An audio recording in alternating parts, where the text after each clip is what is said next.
Well, hello everyone. Steve is going to be more than likely a little tardy if he makes it. He he is dealing with some pretty severe weather up there where he's at, and kids and everybody that needs to get from point A to point B. And apparently, the road conditions aren't that great up there right now. So there may be we may be Steveless tonight. I don't know for sure, but we may be. So maybe all you guys get tonight. I don't know. He's got he is connected. I can see into his workstation over here. So he has gave us an effort. Like, so we have a window into his home, but he is not there yet. So we'll see if he's able to make it and and all that good stuff. Uh Somebody's asking if Klein, that means Klein's going to co-host. If I could get him to do it, Klein's having all kinds of things getting in the way of him getting more involved right now. So we'll see how that goes. But you got me, guys. I mean, that's all I can tell you right now. I'm trying to fix this screen. I want to fix the screen to where I can show the comments, but it's kind of set up for just one person. So let me see if I can change that just a second here. Let's try to do it this way. Oh, that's not gonna work. But yeah, so give me just a second to try to fix this layout that I got going on here, because yeah, it's not gonna cooperate, is it? Not with one person. It's gonna cover up the background up top. And I also don't have the comments showing up. But anyway, all right. Well, we're gonna have to work with this, I guess, for right now. Let me see if wait a minute. Will it let me move that to there? Maybe. All right, let's see what that does. That kind of got me off top of the stuff up top, so that's better, I guess. All right, so let's scroll through here. Since Steve's not here to talk and tell us what's been going on in his world, I will give you my update of what has been going on in Steve's world. So far this week, it has snowed. It snowed a little bit more, and then today it snowed some more, and so that's why he's having problems driving around in the snow. So that's all I got. It's been cold and snowy, is what he's been telling me. So hopefully he'll make it in here before it's over with. So I'm going to roll down through here and look at some of the comments, and we'll just go ahead and start. If you got questions, drop them, because, I mean, that's all we got tonight, guys. It's just either going to be me sitting here talking or y'all answering questions. So you probably need to start dropping some questions. It's going to be a long night if all I do is sit here and talk. So let's see what we got going on tonight. First of all, thank you guys for last week for the Christmas giveaway. I will also want to say thanks to all of those who supported our Christmas giveaway last Sunday night, and just to give them a little more recognition and a little more, I guess you could say, pat on the back. Let me make sure I don't leave anybody out. Let me find my little thumbnail here. All right. So last week we had our Christmas special, which is where we partner with a lot of the different companies that we work with throughout the year. We don't partner with all of them. Some of them can't, logistics, whatever the case may be, but we partner with a lot of them. And so what we do is we go through those emails from everybody that sent us messages last year and was like, hey, we'd like to work with you on a product. Well, we sent one back to them. It's like, hey, thanks for working with us this year. This is what we're doing. And if you want to participate, let us know and we'll count you in. So this is not something that they're paying to be a part of or anything like that. It is literally us reaching out to them and saying, hey, we're going to do this. If you want to be a part of it, then contribute. And that's how that goes. So, as we discussed last week, you had Adam Stack, Carbide 3D, Sculpt Fun, X Tool, Sane Smart, Cody from over at Genie Bits, Acemer, and Lightburn were all contributors for this year's Christmas special. Now, we had a couple of other companies that were kind of late responding back and letting us know that they wanted to participate. We kind of had everything already laid out. So we gave a pass on those folks. And if we start to do something, mid-year or spring or something like that, then those folks may actually participate in that. But, just because companies didn't participate, it's not that they're like thumbing their nose at us or anything. It's just a lot of companies either wasn't in the budget, supervisors wasn't approving stuff fast enough, whatever the case may be. So, but it was a fun night. We gave away over $6,000 worth of free, like, machines, accessories, software, bits, CNCs. Like, it was a fun night. It was a lot of work, and I want to say a special thanks to my wife Brandy for helping with that also, because we could not have pulled that off without her kind of hanging out in the background and helping us with that. So yeah, and Steve is still not in his office, so we're going to keep rolling. I'm looking for comments and all that, but there's a lot of you guys that were commenting before the live started. I've just now made it to like 7:01. So we're going to scroll through here and see. Yeah, Brian, I've tried getting Klein. If you want to go over to Klein's Engraving and comment on every video that he has and tell him to get in the shop and get to work, that'd be great. Because he's not, his priorities are all messed up. He's not in the shop enough. We tried getting him his network fixed. His shop is in his basement, and so where his computer in his shop is, and where his ISP's router and stuff is not ideal, and so his internet's terrible down there where he's at. His laptop is an older laptop that he had for when he was going through college and stuff. So it's not up to par. And I've been helping him like work to get some of that stuff updated. And I've got, matter of fact, I just the other day, because I'm trying to get some cameras installed in the house, I just purchased myself another 1,000-foot roll of Cat 6. So I've already got all the termination, crimpers and all that. So what we're going to try to do is run a cable for him to be able to put a wireless access point or either a hard wire to his computer in his workshop so that he can start doing stuff with us, with the YouTube channel and stuff. But there's going to be a little networking to be done before we get that straightened out. And Christmas has been here. We're also getting ready. Steve and I will be heading out to CES at the end of the week. So it's just right now, it's not a good time for stuff like that. I've got a couple of videos I'm wrapping up. I just today finished. I'm hoping I finished recording the segments for the 3D scanner that I've got. And I'm hoping to get that uploaded and everything in the next day or two. And whenever the company says that I can release it, I can release it. I do know that that their product is visible on the internet now, but I don't know if they've released it. But with some creative searching, I was able to find it. It is out there, but I don't know that they want me sharing it yet. So we'll give it a day or two and see. Let's see what we got. Lori, yes, had a good Christmas. Like I said, the Christmas show went well. Everything around here went great.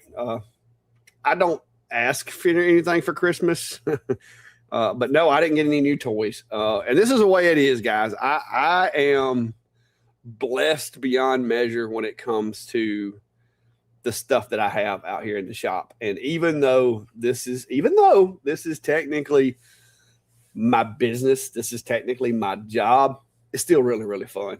So when I get to try out new lasers, or I get to try, new 3D scanners and stuff like that, those are my toys. Those are the things that I enjoy.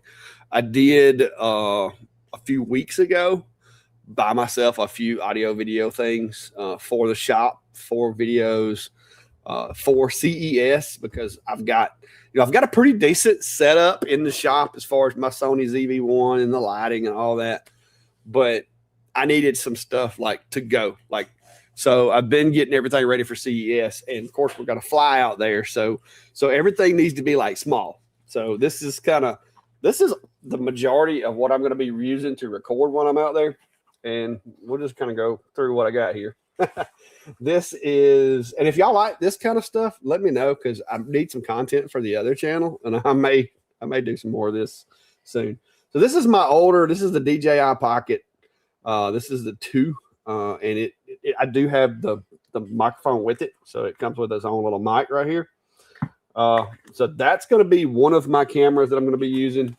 The other one is, of course, the DJI 360 camera that I just recently bought.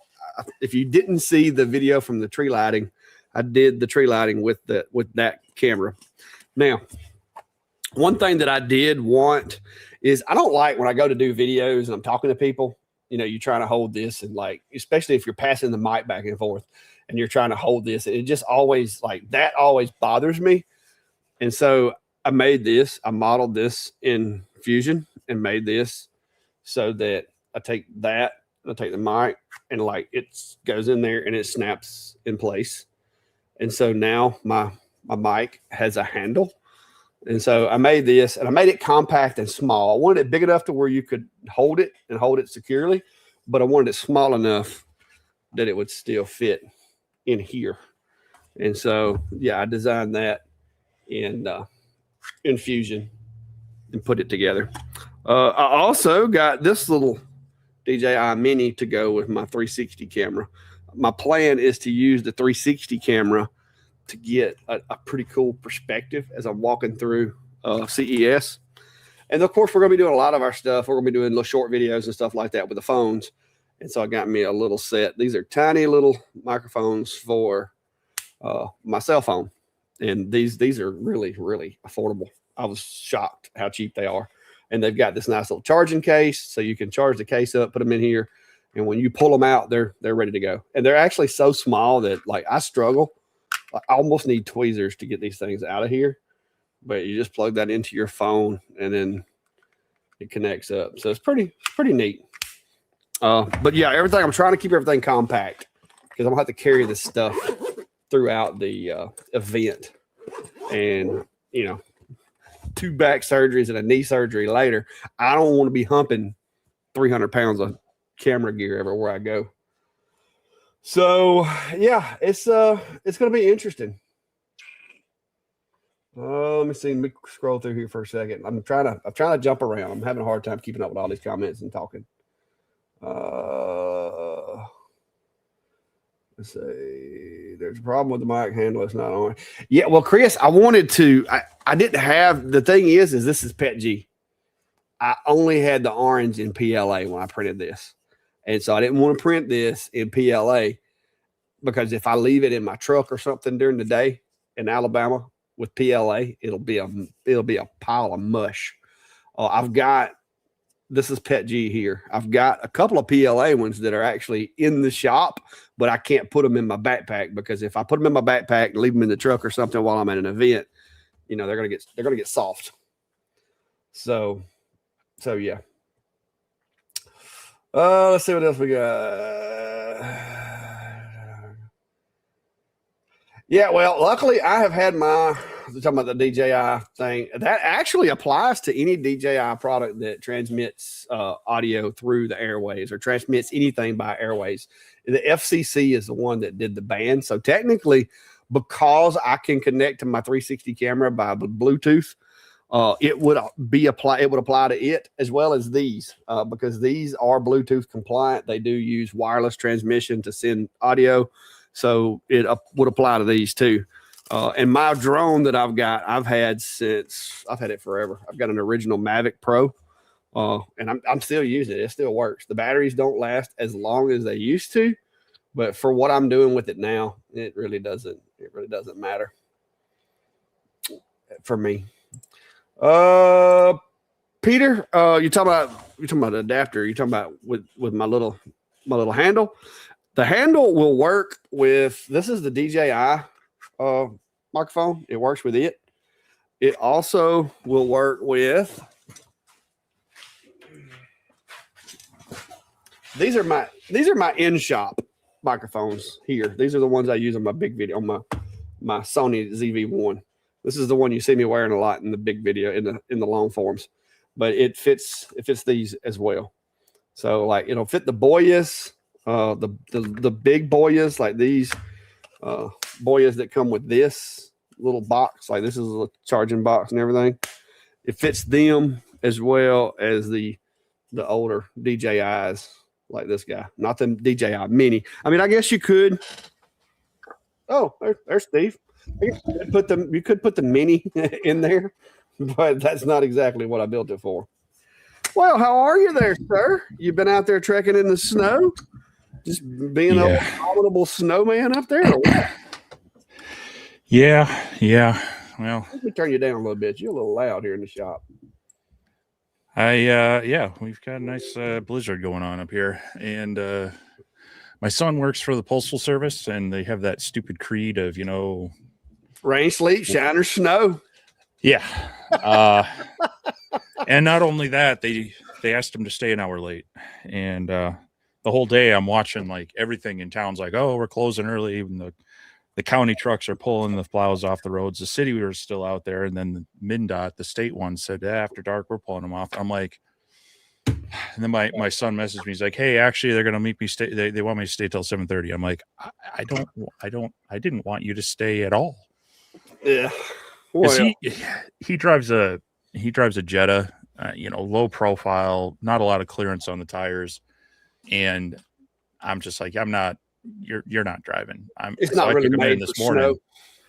Snow. No, well, and he doesn't have as much experience driving in like blizzard winter conditions. So I'm like, this morning I'm like, all right, I'll take you in, and then it just progressively got worse and worse throughout the day. So yeah. I had to clear Carl out. She said she'd go and get him. She actually has the better vehicle for it. Hers is all-wheel drives, but oh yeah. So I'm watching her drive through town on making sure she gets there and back right now. Well, that's good. At least you got it worked out. Well, it's mostly. We're getting probably close to 8 inches of snow out of the storm, but the winds are like up 40 to 50. And so you can clear it out. It's just gonna drift right back in. Right back up. And when it does that, it just packs. Drifting snow is horrible because it just packs it down so much, and so it's just dense to clear. Yeah. So, but yeah. Luckily, they called. We're not in session, so it's kind of easy. They just said, "Hey, virtual work day for everyone at the college." And stay home tomorrow. So yeah, I got an email earlier from the Clack Shack that said we were going to work from home tomorrow. Yeah, that's yeah. Mm-hmm. Yeah, you got a big pile of leaves. You gotta.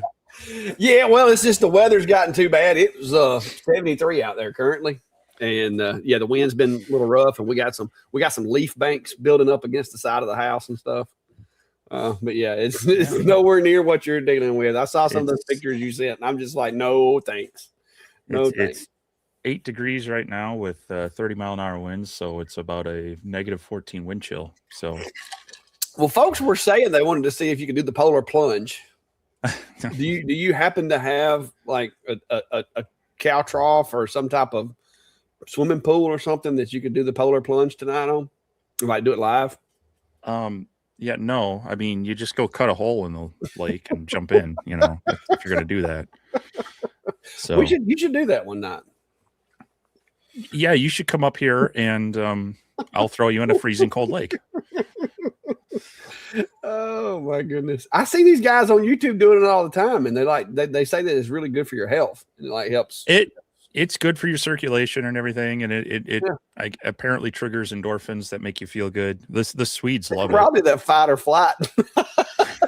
This trigger that survival instinct kicks in. Yeah, well, I will say I'd rather it does this Sunday than next Sunday because like Minneapolis St. Paul Airport, like everything's delayed out of there. Oh my gosh, that would be a nightmare trying to get out of the airport. Well, last year it was cold and the plane sat outside overnight, so they had us. They boarded us all, and then they're like, "Yeah, so we got to have the mechanics come look at this." Like almost 2 hours later, they're like, finally, like, "Well, the fuel is gelled. We needed to warm it up." I'm like, "And you made us sit on the airplane the whole time?" Yeah. So no, hopefully next week, nicer weather. I can get down to Vegas, and at least the lows are above freezing there. So, and maybe we'll maybe we'll get a chance to meet up with Jerry there over at 3DHP. Yeah, I think I've got a couple of emails in my CES folder because I'm all the emails that come in that pertain to CES. I've created this folder and I just chuck them over Yeah. into there. And there's a couple of them from a couple of folks that are saying that they're going to be there and would like to, hang out or whatever. I think one Hey, of them may have sent back a cancellation because of some family issues or something, but yeah, so we'll see. Hopefully it's gonna be fun. And I was looking over some stuff earlier. Me and my daughter were talking about it because she's going with me this year as my camera person to help out with that. And I didn't realize that we're actually going to be there six. It's going to be 6 sleeps. Technically, it's going to be like 7 days, but 6 sleeps. well, So and you're getting there day before me. Gonna, have your day to yeah, hang out and chill and show the daughter the sights and not be rushed. I'm going to be rushing from the airport to hopefully get checked in early because I think the first media stuff is like 3 or 4 in the afternoon, which should I get in there around just before noon. So by the time I get my bags and get a cab, I mean I should be at the hotel by 1, and hopefully they can get me into my room. Otherwise, I'll be like, throw your stuff in ours. I got a big heavy bag here. Yeah. Well, and that's what I kind of figured too, was we would get there, scout the place out, get checked in. Yeah. We would already be settled in and everything by the time you got there. We left out early, like I said, because it was going to be my daughter's, the coming up weekend is going to be her birthday on the 4th. And so I went ahead and scheduled everything a little bit early. And then, like I said, that way we're not as rushed. Because last year, if you recall, I think we both, I think it took both of us about 2-3 weeks to recover because we covered so much ground and like you were sick too, but we were I didn't even make it home for exhausted after 3 days of. I think we were averaging 10 to 12 miles of walking a day trying to do everything in 3 days, and I just can't make myself do that this year. And you were hurting from recovering and not fully recovered, and my knee, yourself more. So my knee. No, we're gonna. So it was a good experience, but it was a learning experience last year. So yeah, we're gonna take a little slower pace, but excited to get there to check out. Of course, going to be a lot of laser stuff. Of course, I followed up a cell laser. They've got the gantry galvo machine. They had reached out about people coming to CES, and so I'm trying to get something set up for us to see that. Of course, X Tool is going to be there again. I think Laser Pecker is supposed to be there. Creality, of course, both for laser stuff, but also they've been teasing like some new 3D printing things and some other maybe technologies that'll be fun. So definitely some stuff in our kind of mainstay, but a lot of other cool things to check out and maybe geek out about. And yeah, we're stretching out a little bit longer this time to get more time to not be rushed, not have to zoom around so much. And because last year it was literally wake up, walk for 16, 18 hours, eat, yes, and then sleep, walk or stand, wake up. And then, I mean, it was just, it was bad. And like I said, my knee was messed up. I had just had the knee surgery and was on the recovery from that. And I've got a tendon in my heel that it started bothering me the week of CES last year, and it's still not better. And according to my doctor, it's just basically, that one, and I know what it's from. It's from a wreck I had in a patrol car years ago where my ankle got all twisted up and everything. But basically, I've just got severe arthritis in my left heel, and it will not go away. And she's like, you can do stretches, you can do this, you can do that, but it's pretty much it's going to be with you. And what happened is I had a wreck a long time ago in a patrol car, which probably should have killed me. And I spent like 3 hours getting removed from the car, from me and the car getting separated because we had become one. And so when it was all said and done, my foot was like up in the dash, and the dash had collapsed and bent back, and the brake pedal was over the top of my ankle and everything. And it was just it just shredded it. Like, it didn't break anything, and the doctors were actually amazed that it didn't. This was one of those times where they came in there and they're like, "You have some really hard bones." don't know what they were asking me, do you drink milk every day? Do you drink a lot of tea? Do you do this? They're like, there's no reason why your bones should not just be destroyed. They're like, it pulled like the ligaments and connective tissue, it messed it all up, but it did not break a bone. And so maybe it's yeah. What is it that livers, you eat all those chicken livers, so maybe it's you're getting extra minerals from that. Oh, they told me, they're like, we don't know exactly what it is, but your bones are hard because you should have. Yeah. They're like, you should have at least had some broken ribs. You should have had these. I was trying to find a picture of the car. I've got it somewhere, but they're like, you should at least have some damage somewhere, and they're like, we can't find anything wrong with you. And I'm like, y'all are acting like that's a bad thing. Like, so let me see if I can. Yeah. Well,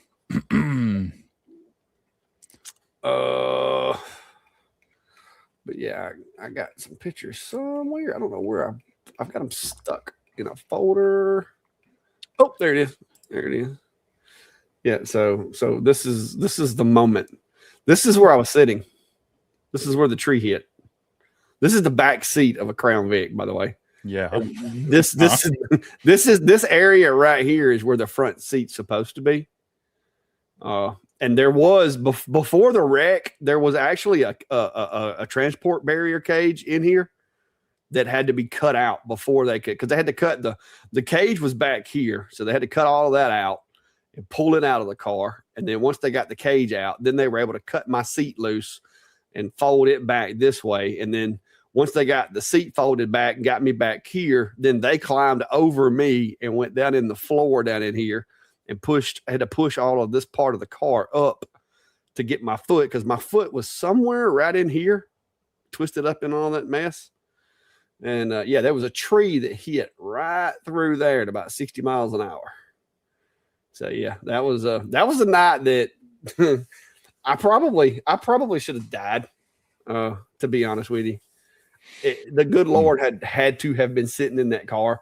I wound up with 3 or 6 stitches. I think it was 6 stitches. I had one cut right here from a dash camera, because back then we had the cameras that mounted right above the windshield, and they came back like this. And when the car crashed, the metal that was made the outside of that camera like buckled, and when it did, it cut me like a razor blade right in here somewhere. And I can remember because the airbag went off, and when we got stopped, the car just imploded around me, and like literally the tree was like right there. Like I was like sitting there with the tree in my face. And I remember trying to find my microphone to call on the radio and tell them that I'd had a wreck. And you can imagine trying to find a microphone in that. And then when I did finally find the microphone, the radio didn't work. So, because we had terrible radio service back then. I was responding to a burglary in progress of a male subject climbing through the window of a house, and a 12-year-old girl was left home alone with by her mom and dad. And while they were gone, somebody broke in the house, not knowing she was in there. And so you can understand I was driving a little faster than I probably should have. And in Alabama, you can literally be driving down the road and it's perfectly dry. And then like literally when you top the hill, it's like downpour on the other side of the hill. And that's what happened. I topped the hill. It was dry. I topped the hill, and it looked like a wall of water just over the top of that hill. And when that car hit that, it had just started raining, and the suspension was loaded. Next thing I know, it turned sideways, and I got the car mostly straightened back up about the time it went off the edge of the road. And it was nothing I could do. But like I said, I was lucky. 3-hour extrication from the vehicle, and it was like 40 degrees that night and raining. 3 hours to cut me out of it, and I think I spent half the night in UAB hospital at the ER. And all I wound up with 6 stitches and a severely sprained ankle, which is the lingering pain that I now have in my heel, is from where it was shoved up in the dash of that heap of car right there.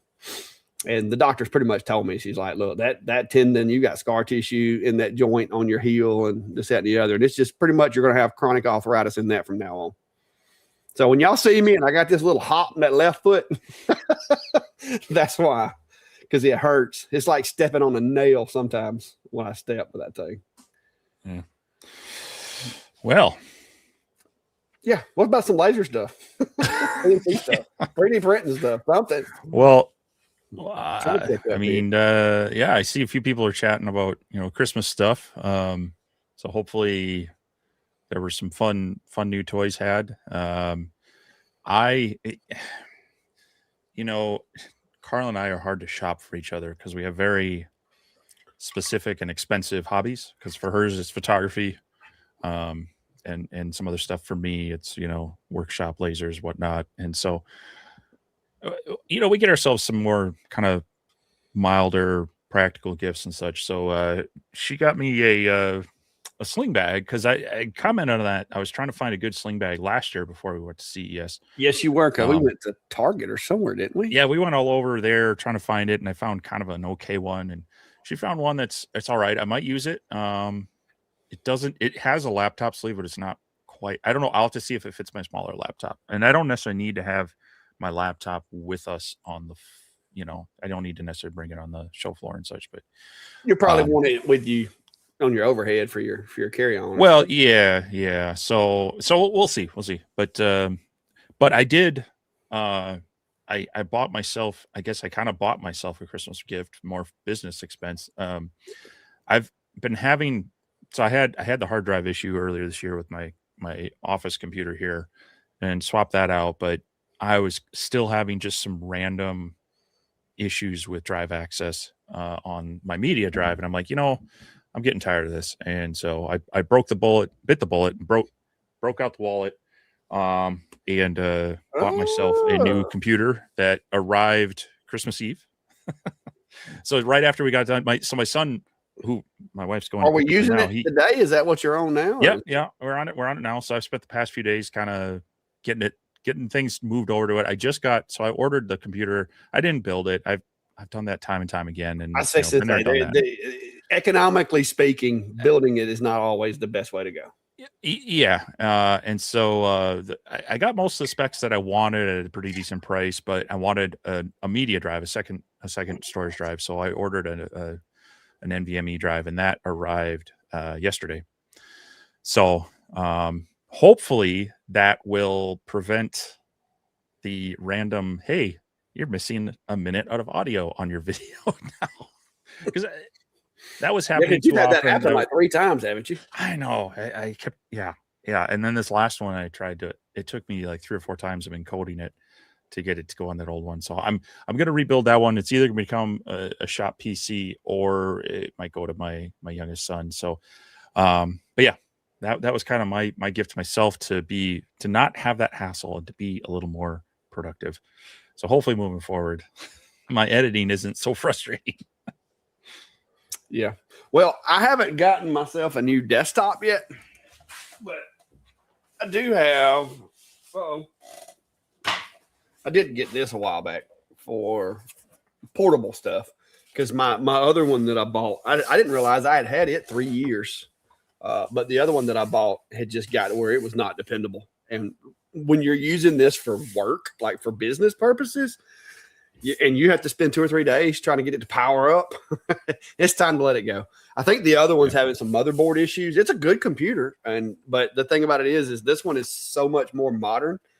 I can't really, like, as far as like taking RAM out and putting it over here or anything, I can't. So, but this is going to be the one that goes to CES with me for checking the emails and doing stuff over there. It's a smaller one than what the other one is. I think the other one was a 15. I think this is like a 14. I think your other one wasn't your other one closer to 17? It may have been. Because I think we had similar ones. This is a 16. So yeah, it may have been a 17. It's a little bit smaller than my other one.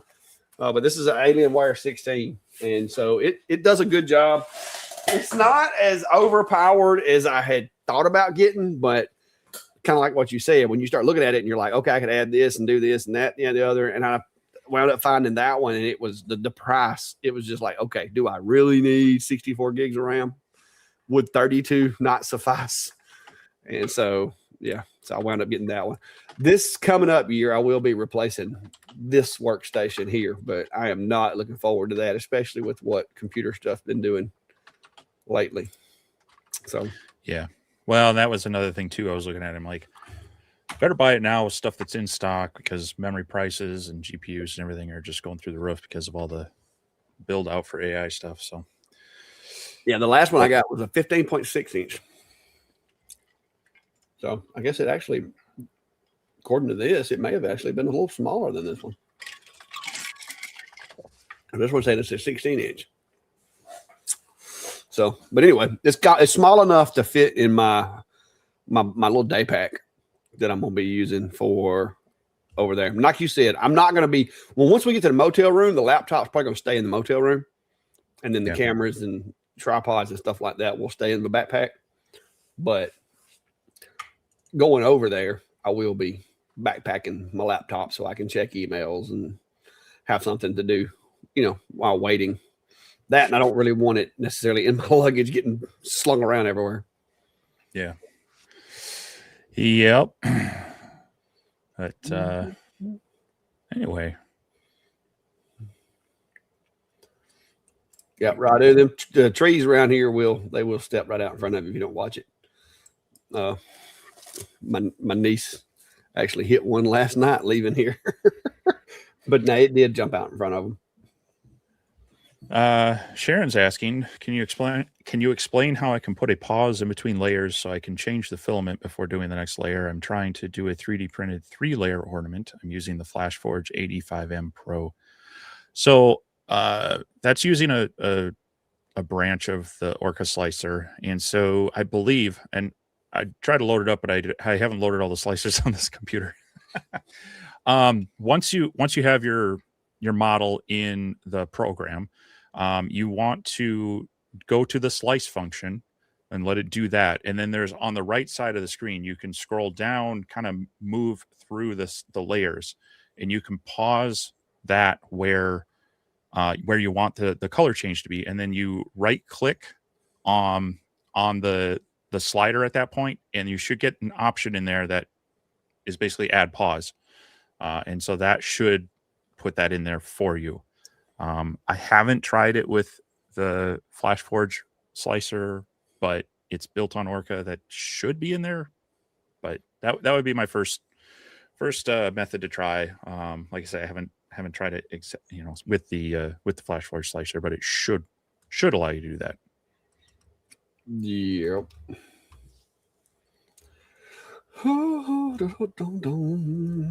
Yeah, I haven't done any of that custom stuff. I know there's ways of doing it, but I haven't fooled with it. Oh. Dark Forest Mage saying, I wanted an X-axis extension for the Reno CNC, but it is selling to everywhere but America. Yeah, I think I can't remember because I had talked with them recently and they were talking about their next restock. It's probably, you might have to wait till after Chinese New Year, mid to late February at this point for some of that stuff. But hopefully after that, it's back in stock. And that's, I mean, either they're underproducing or they're overselling, but I've seen that with the Sane Smart gear it kind of goes out of stock and then they have a restock time. So hopefully that means it's successful. I mean, we've enjoyed working with their equipment. It's not, premium level CNC stuff, but it's pretty quality for, getting started out as a hobbyist or a small business. So probably just have to kind of wait. Hopefully they'll get those restocked quickly. Yeah. The El Rono is saying bite the bullet and go Apple and run Windows on Parallel. I do not like boot camping Apple. I mean, I like Macs. I've got a MacBook Pro that I used when I was doing computer forensics, but doing what I do, using the software that I use in my business, it just makes sense for me to run with Windows. If it was just a laptop for me to edit video and edit stuff and check emails and stuff, yeah, I would be completely content with a Mac. But with the machines and stuff that I have, to me, the Windows is just a good alternative currently. I like the Macs because like I use iPhones and iPads, so it's a lot easier, especially when you're on the same network. I can take a picture with my phone and like it's almost instant that it's on the computer. That's a nice feature, but I still, like I said, I like my Windows machines for playing with all these robots and stuff. Well, and especially when you get into the CNC router game, a lot of those don't necessarily, you have to run it on Windows, and so, I mean, on a non-enterprise level, I don't have a problem with Macs, and I do recommend them to people who want a fairly stable, easy computer to run. But if I'm going to have to make it run Windows, and that's primarily what it's going to do, I just feel like it's a waste of money and time and extra hassle. If its primary job is to run Windows applications, I'd rather just get a good Windows PC at that point. But if you're going to use the actual Mac side of it and do content creation and other things on that, sure. Just don't ask me to manage them in a enterprise environment where you also have applications that have to run on Windows. Yeah, like I said, the boot camp works okay, but it is not without like my experience running. Like I used to run a lot of my softwares and stuff were Windows-based softwares because most of your computer forensic software was, but I was having to run them on a Mac. So Secret Service basically, when they gave us the MacBooks, they gave us a boot camp, a license to boot camp them all, and then we had VM Fusion that we would use to set up virtual machines, and that way you could basically it was like latex gloves. You use an operating system to do your review, and then when you're done, you just delete that one and load another one, and that way you never have to worry about contamination in your forensic machine per se. But yeah, I'm just not a fan. I mean, not a fan of that. I like Macs. I'm not a fan of Macs running Windows. Let's see if this will work. Harold,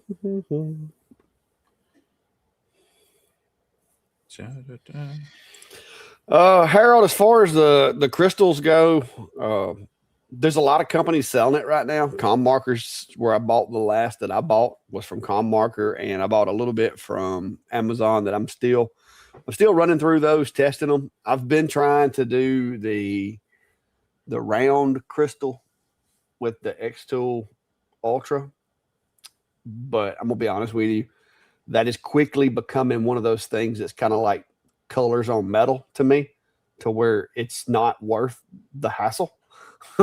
So because X-Tool sent me the little thing of sorry.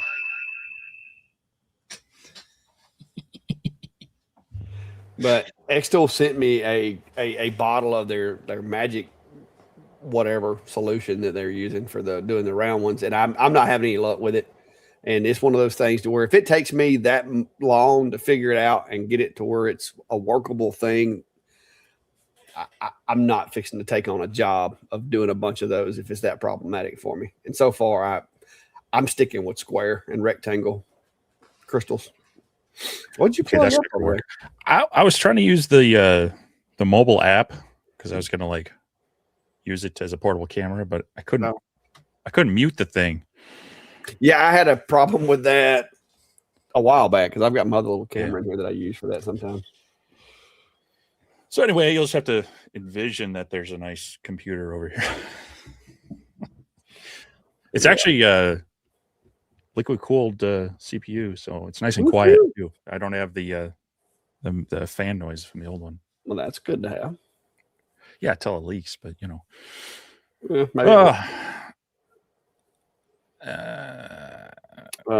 GE. That's a whole lot of dots. Gil. Yeah, I think that's Gil Jimenez. Says just getting into lasers. Glad to see a community to help learn. We try. Like I said, some nights is a little more heavy into the teaching than others. But you guys bring the content. So if you don't ask enough questions, then sometimes we'll just talk about other stuff. But yeah, we try to help when we can. There's lots of videos Steve has, I have, and some of the other guys in the chat even have videos that are, that'll help you get through some of those little trip hazards and stuff along the way. Yep. There you go. There's your question for you.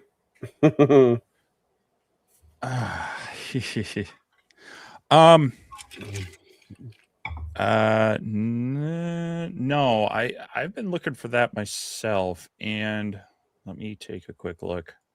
There's one place that I thought might have some, but that's it's been tricky, and they don't even necessarily like to sell them themselves, which is really frustrating. But let me see if I can find what I was looking for. There was a place that I thought had some smaller ones, but I don't remember. I think they were. They're 10 millimeter. Yeah. 12, ain't that the ones that you've been doing? Oh yeah, sorry. Well, the A70 though uses the A70's got the smaller one though. There's kind of a confliction of.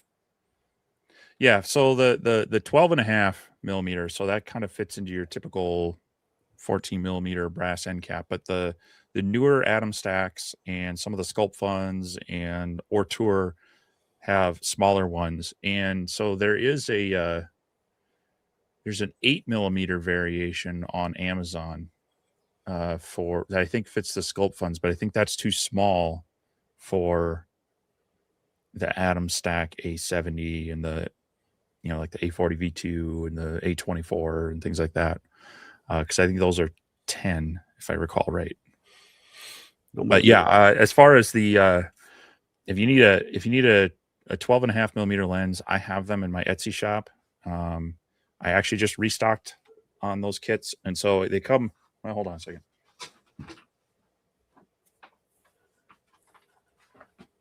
I happen to have them right here. So, well, not going to see that very well, but there's 8, maybe. Yeah. Okay. There's 8 lenses in here, but then I provide these O-rings. Now these were actually sized more off of the original X-Tool, the D1 10 watt, and then the 20 watt. So that's where I came up with the 2 different sizes of O-rings, but they tend to fit a lot of the different lasers. So a lot of them will have the lens glued in now. So you pop that out with acetone, and then you drop the lens into the brass end cap, and then you drop one of these high temp O-rings in there, and then they just kind of through, it acts as a washer against the module base, and so you just tighten it down, it holds it in place, and then it's far easier to replace it each following time. But these don't fit the newer Atom stack lasers that have that smaller lens in them. So yeah.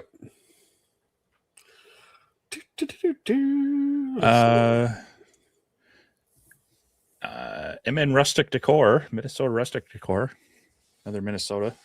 Welcome. If there is get a 3D printer, if you were to get a 3D printer, is there a best brand to get?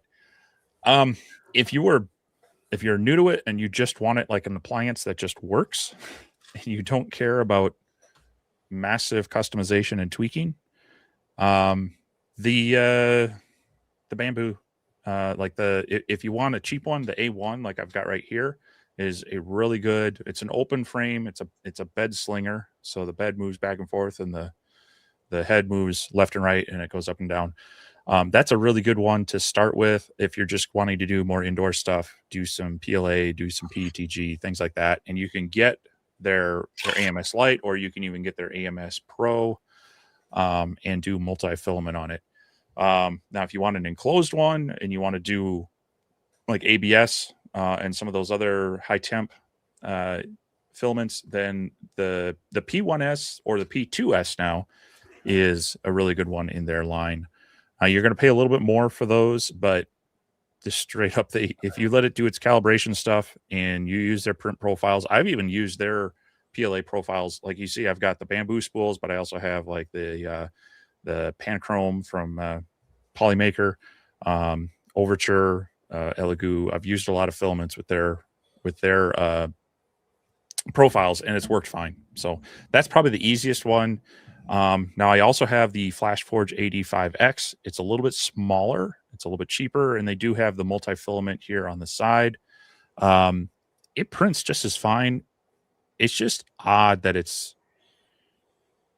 it feels like less quality, but the prints are almost the same quality. It has a slightly smaller working area and such as well, but that one's a little more budget minded if you want the multi-filament stuff tied in with it. So those are a couple that I use. Now Anycubic sent me their S1 Cobra with their Ace Pro 2 multi-filament system on it.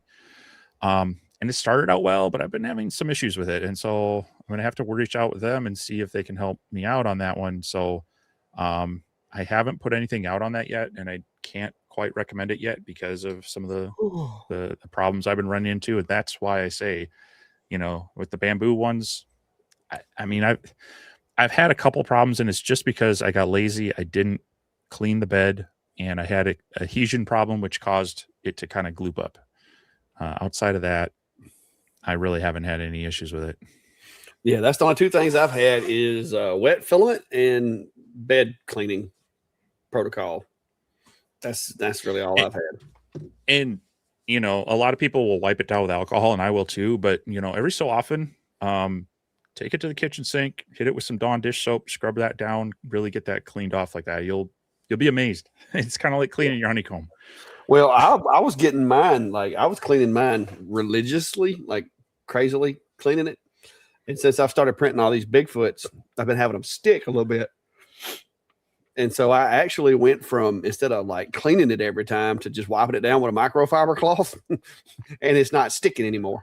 So you switched to PETG too, and that does tend to stick to the build plate a little bit more than so I've had to clean it a bit less, but I'm still getting good bed adhesion. So, but I'm still using the old trusty A1. I haven't upgraded yet. Yeah, no, it's a really good printer. Myself upgrade. I'm like, it's doing everything I need to do. I don't know why. I mean, I would love to have a P2S. I've put it in my cart and took it out. But I just can't make myself do it. I'm like, why? It's like replacing your vehicle when it's running perfectly fine, I mean, I think it's probably gonna be like the rest of your machines. Eventually you're gonna find some reason that you need, a second printer or something, then that'll kick you over the edge. But you're right. I mean, if you're getting by with what you got and it's working for you, don't spend the money unless it's just burning a hole in your pocket or you really have a need for it. Yeah. It's real easy to get that FOMO of like, oh, everybody else has this or this would be cool, but in reality, your stuff's working fine, and Yeah, I've printed out 16 of the Bigfoot so far on it, and it's. I mean, I snap them together, bring them out here, fit test them, and all that, and I haven't had an issue at all, none. I had somebody email me saying that they printed it out and it was a millimeter too short. And I'm like, that's got to be an issue with either your printer or scaling or, trying to slide the file and maybe you compressed it a little bit or something, because I have literally printed 16 of those things and it's printing fine on my little old A1. Now it takes a while. It's not as fast as a P2 would be, the P2S or whatever, but it's doing a good job. Cool. Maybe one you can maybe help with. Yeah, I will say this: the F2 UV does glass really well, but glass on a UV is one of those materials that if your focus is not dead on, it's not going to work right. So you're going to have to make really sure that either your focus is set completely correct, or you're going to have to run a few passes at different focal levels to get those low spots, which is what I have done. And I've done it successfully. Now it's a pain in the rear, and I would not recommend doing a job of 50 of somethings, doing it that way. But if you just have a one-off that you want to do, you can do it. And I've had success with it, but I've also had other people that have tried it. And if you run too many passes with the laser perfectly focused on one position on the glass, you can get some overfracture and result in cracking of the glass.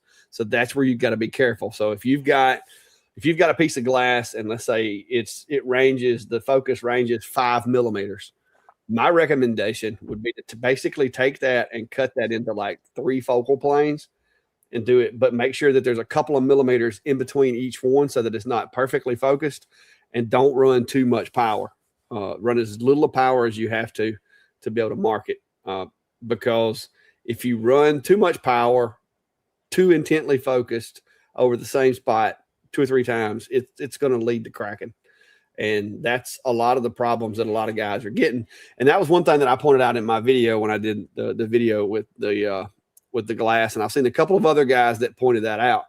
Now, there's a lot of folks that kind of gloss over the fact that focus is that critical with the X-Tool F2 UV. If it's a flat pane of glass, it rocks. Like, it does great.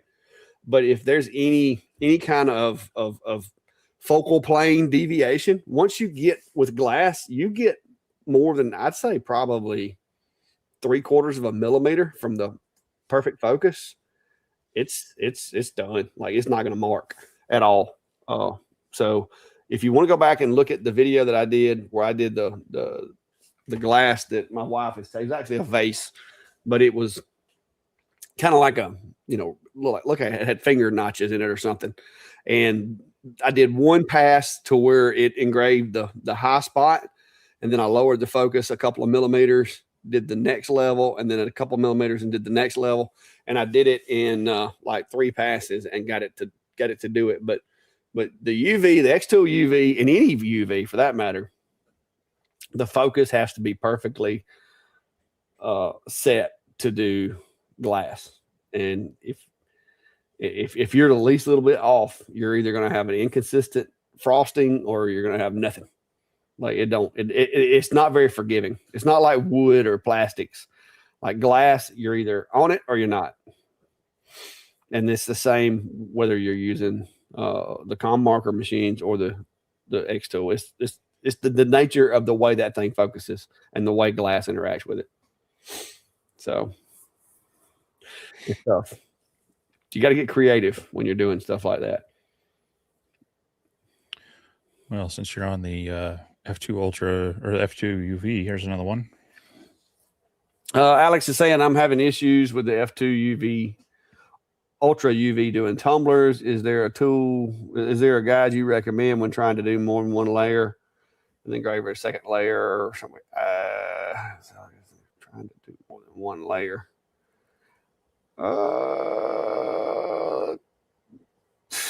I don't really know that I understand the question completely. But if you're doing tumblers on the Ultra UV, can you do them? Yes. Is it going to be fast? No. But whether you got 1 layer or 3 layers or whatever, it really shouldn't matter if you set it up right. And that's where I'm going to have to step out there and say that just make sure you've got your RA2, RA3, whatever you're using, make sure you've got it mounted to where it can't move. Because if you have any movement, especially if you're running, like if you're having to go around that tumbler a lot to do different passes, different layers or whatever, and it's moving a lot, if there's any slack and it moves the slightest, it's going to ruin your engrave. But the Ultra UV would not be my pick to do tumblers with, but if that's all you got and that's what you're using, it can. It's going to take some testing. The UV is not going to interact with a tumbler in the same way that a blue or a CO2 or even a fiber will. Well, and it's something I've noticed with X-Tool and their rotary. Now I'd have to go back and look if you put like the layers and have it run all in one job versus if you're trying to repeat it after it finishes and you say you want to run it another time, it doesn't seem to like go back to the same origin. So if it doesn't get it all done in that kind of one job, you're kind of out of luck. At least that's been my experience in that it doesn't have like a, I haven't, I don't think I've tried that with it. with the other than maybe I've seen other people do it, and I know I think there's a couple times I've tried it on other machines where I'm like, oh, maybe I'll run it again, and it's just like I'm gonna just start with some other random spot. You're like, okay. I noticed that. I don't do 2-pass tumblers because Right. just the whole idea of a 2-pass on a tumbler, there's too many variables, too many moving parts. If something moves it's going to cause you problems. Even with a 10-watt Galvo, I mean, I can do a tumbler with 1 pass and get the look that I want and make it look good. So,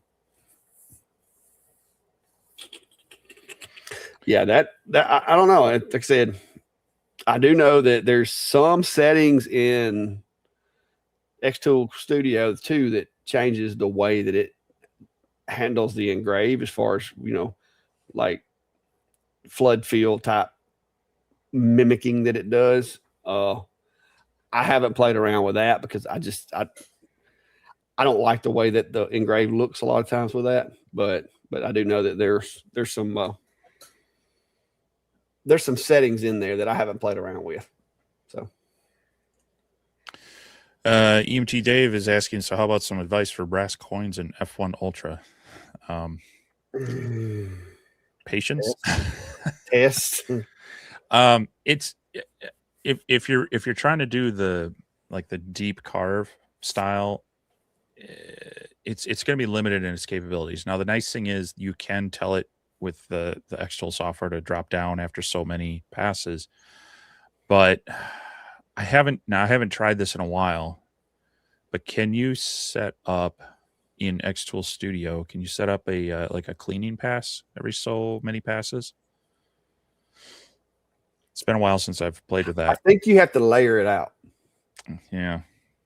So that's kind of the tricky part, is that ideally, if you're trying to do like the deeper 3D carves, you want to do so many ablations and then some cleaning passes and then so many ablations. And then also it's nice when you can drop it down, 0.5 millimeter every 20 passes. They did add the drop down after so many passes.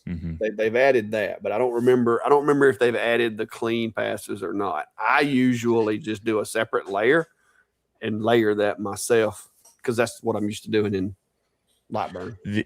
The other thing I will say, though, you're going to want to check where you're getting your coins from. Not all of them are solid brass. A lot of them are brass coated and like the interior's like zinc or something like that. And again, if you're trying to do those deep engraves, you're going to get through that brass layer and then it's going to turn to junk. And actually, if it's zinc, it's going to be a little bit of not great to be engraving on because it puts out some bad chemicals as well. So check your material source. If you're just trying to mark them, then get some brass sheet and do like a speed testing. You'll be able to get kind of your whites and your darks and your browns out of it, and then you can kind of set up your layers that way. But brass is one of those materials that absorbs heat really well, so it takes a lot of power to do much with them. Yep. He says he's got his coins from Laser Packer solid brass. Yeah, you're probably getting solid brass ones there. If you're buying them, some of the cheaper ones on Amazon, I'll tell you they are. Yeah, I've had a lot of those the Amazon ones, and they do okay if you're just doing surface marking, but you can't be doing anything deep with them. Wayne's saying, how do you test the K9 crystals for compatibility for engraving with UV lasers? Your best bet is just buy them from a reputable source. I'm gonna be honest with you. I mean, I know people have shown that you can take a UV flashlight and shine against them, and if it turns blue, it's a good crystal. If it goes straight through it, it's not. I mean, there's ways that I guess you could test, but if you buy them from a reputable place, then you don't have to worry about it. Like I said, the ones I've been getting from ComMark, those are the ones that they sell for their machines. I've had good luck with them. And even the stuff I've got off of Amazon so far has all been the K9 glass, or K9 crystals, which is basically just a synthetic crystal is about all it is. It's just a glass that's got a few extra things added to it to make it extra clear, and it engraves really well with these UV lasers. And keep in mind, it doesn't necessarily mean if it's not exactly the same as one provider, it doesn't mean you can't engrave them. It just might not be as quality or is high resolution. The refraction on it might be a little bit different. You may have to make some adjustments. But I would just stick with, getting them from, like I said, either like I do, just take a chance and order it and test it, or, just order it from a company that has a reputation of selling quality blanks. I don't think X Tool has really loaded up on them yet. I know ComMarker did. But now, like last time I ordered from ComMarker, it took me like 2 months to get them in. So be warned. Yeah, you ordered yours, and I think I ordered mine a few days later. And then I got mine, and yours went into the, I don't know, the underworld or something. Yeah, it was like they wound up just writing that shipment off and sent me another shipment. I think it got held up at like customs or something, because it was right about the time that all that was, really getting spun up. And I'm thinking it got like rejected at customs or something happened to it. I don't know. Yeah, who knows?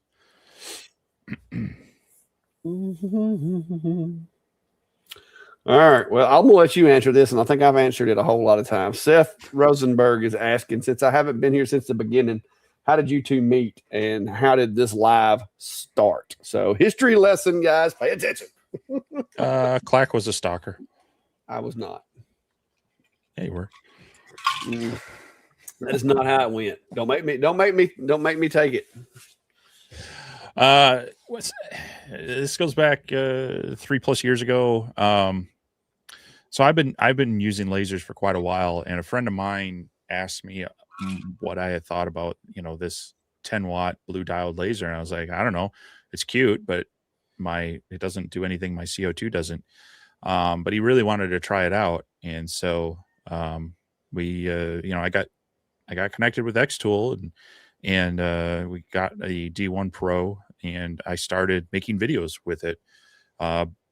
Somewhere around that time, David decided to buy a laser for his workshop, and he had started making videos on his sawmill and just sharing, his just general workshop stuff, kind of what I was doing. But the algorithm kind of started showing each other our videos. We started commenting on them, and then I think he had done a live. He was on a live, and I was in the audience, just also chiming in, answering a few questions as well. And so we offline started just talking and saying, hey, let's hop on together and try this out. And we've done it every Sunday since. Yeah, it's over 3 years now. Yeah. And yeah, so it was more or less just a chance thing, because we had crossover interest in the lasers and stuff. And then once we started doing the live, of course, like me and Steve would get a lot of the same equipment to review, and we would kind of compare notes and, hey, what do you think about this? Or are you having a problem with this? Or is it just me, bouncing stuff off of each other? Because a lot of times, I may get a machine that it has a little bit of an issue, but it may be an isolated issue that Steve's not having, or it may be one of those things where we both have the same issue. And that's when we can go, okay, this is definitely a problem. This is not just, we got a Friday or a Monday machine. This is a problem. So we've worked together on that stuff for quite a while, and it's just, it's been fun. And I think it's been more or less beneficial to both of us as far as having that connection. Cause there's times that like Steve will be busy at work or something, and I'll get a machine in and, create a machine profile or something, and find that there's this one little thing that you kind of got to watch for when you're setting it up. And I'll just shoot him an email and be like, hey, if you haven't got this machine out yet, just be aware of this, because, it can stump you. Because there's times that it's this little simple thing that maybe they forgot to mention in the instructions or something, and it'll get you hung up for like hours trying to figure out exactly what it is. Like they put a zip tie on a limit switch somewhere that you didn't know it was there, and you got to go take that zip tie off before the machine will move, or some craziness like that. And so it's been beneficial to both of us throughout, the past 3 years because of that. Cause like we can create files for each other, adapter files. We share a lot of those because, one of us will get a machine that has this oddball adapter for the exhaust, and then the other one will be already created a file. It's like, hey, send me your file so I can just print that out, So it's the community that, like what we do with you guys as far as sharing, our machine profiles and stuff like that. That's kind of the same thing that me and him do with each other. And like I said, our business models are similar and have crossovers in ways. And so it's been fun. And like I said, it's a little over 3 years now. What was it? What is this one? Is it like 160, isn't it? Yeah. So 160 episodes. So that's 160 weeks, which is pretty impressive. It's kind of funny because it's a common thread for me, whether it's been some of my computer gaming or my model aviation stuff, or now this. I end up making what my wife calls your internet friends. And then especially when we end up meeting up in real life. So yeah, I remember the first time you came down there and you like had to send her like a confirmation of life. Yeah. Well, yeah, because you're tucked away there, and cell service is hit or miss sometimes. At least that first year I came down there. So she's like, "You okay? You're out in the middle of nowhere." I'm like, "Yeah." but yeah, no, it's been fun. So, and I hope it's been beneficial to you guys. That's what we do it for. That's the biggest thing, is just the community. Well, and also, I mean, it helps to have. I mean, in no matter what you do, whether it's you and I connecting online and doing this live stream, or having that circle of people that motivate you and kind of like keep you from keep you moving. It's easy when you're just kind of in your own bubble to say, whatever, I'll do it tomorrow or something. But when you have your circle, they're saying, hey, where are you at on this? How are you doing that? Let's keep it moving. It can kind of help keep you motivated to keep pushing on. So and that's one thing. Like we have a local makerspace here, and I've thought about getting even more connected with them, just to kind of surround myself with creative types to kind of just spark ideas. Yeah, it is definitely good to have somebody, because I know me and you both, we get a lot of those comments or those questions. Sometimes it's just like, what? And so it's kind of like, it's cool to know that, hey, you're not the only one that gets these questions or these comments or these things sent to you sometimes. But it's fun. And we went to lots of different, we went to a couple of different events together to kind of collaborate in real life. And Steve came down here. I plan on going up there. I'm not going to be going this week because, one, I'm going to Las Vegas, and two, it's like the North Pole up there right now. So, but it's been fun. I think you guys have benefited from it too over the years. And most of the companies now have learned that me and Steve work together on most everything. So a lot of times too, like when they reach out to me, they're like, "Oh yeah, we're going to reach out to Steve also." So we're gonna let Steve know also. So it's pretty cool. Like I said, because we do share notes and make comparisons, because we look at it from two different perspectives as well. And I think that's what gives us a benefit over some other channels, is the fact that Steve and we don't have the same perspective about everything. It's two different perspectives. So some of you may resonate more with what Steve thinks about it, and some may resonate more with what I think. But to see the fact that both of us actually agree on it, it's a pretty good indicator that, it's not a bad product or whatever. So that's my thoughts on it anyway. Yeah.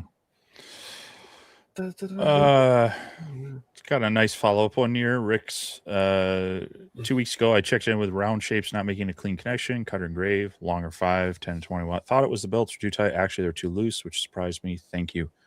And so, that's a lot what we do here. For people who are new, we like to answer questions like this, and we love to hear back that, hey, either we helped find the answer, or maybe at least pointed in the right direction so that it eventually did get solved. So it's why we do this, and why we don't script it. We don't just kind of come on and hang out with y'all. I'm telling you, when I wrecked my chair and hurt myself, I'm gonna blame you. These Hot Wheels you got me hooked on. David's asking any comments on the Alien Cell X1. I have been running it, and I have been using it, and I have been giving feedback back to Alien Cell. A few little minor things that I think need to be adjusted, like just tiny little things. But I made this the other day. This is a sign that my wife dearly loved.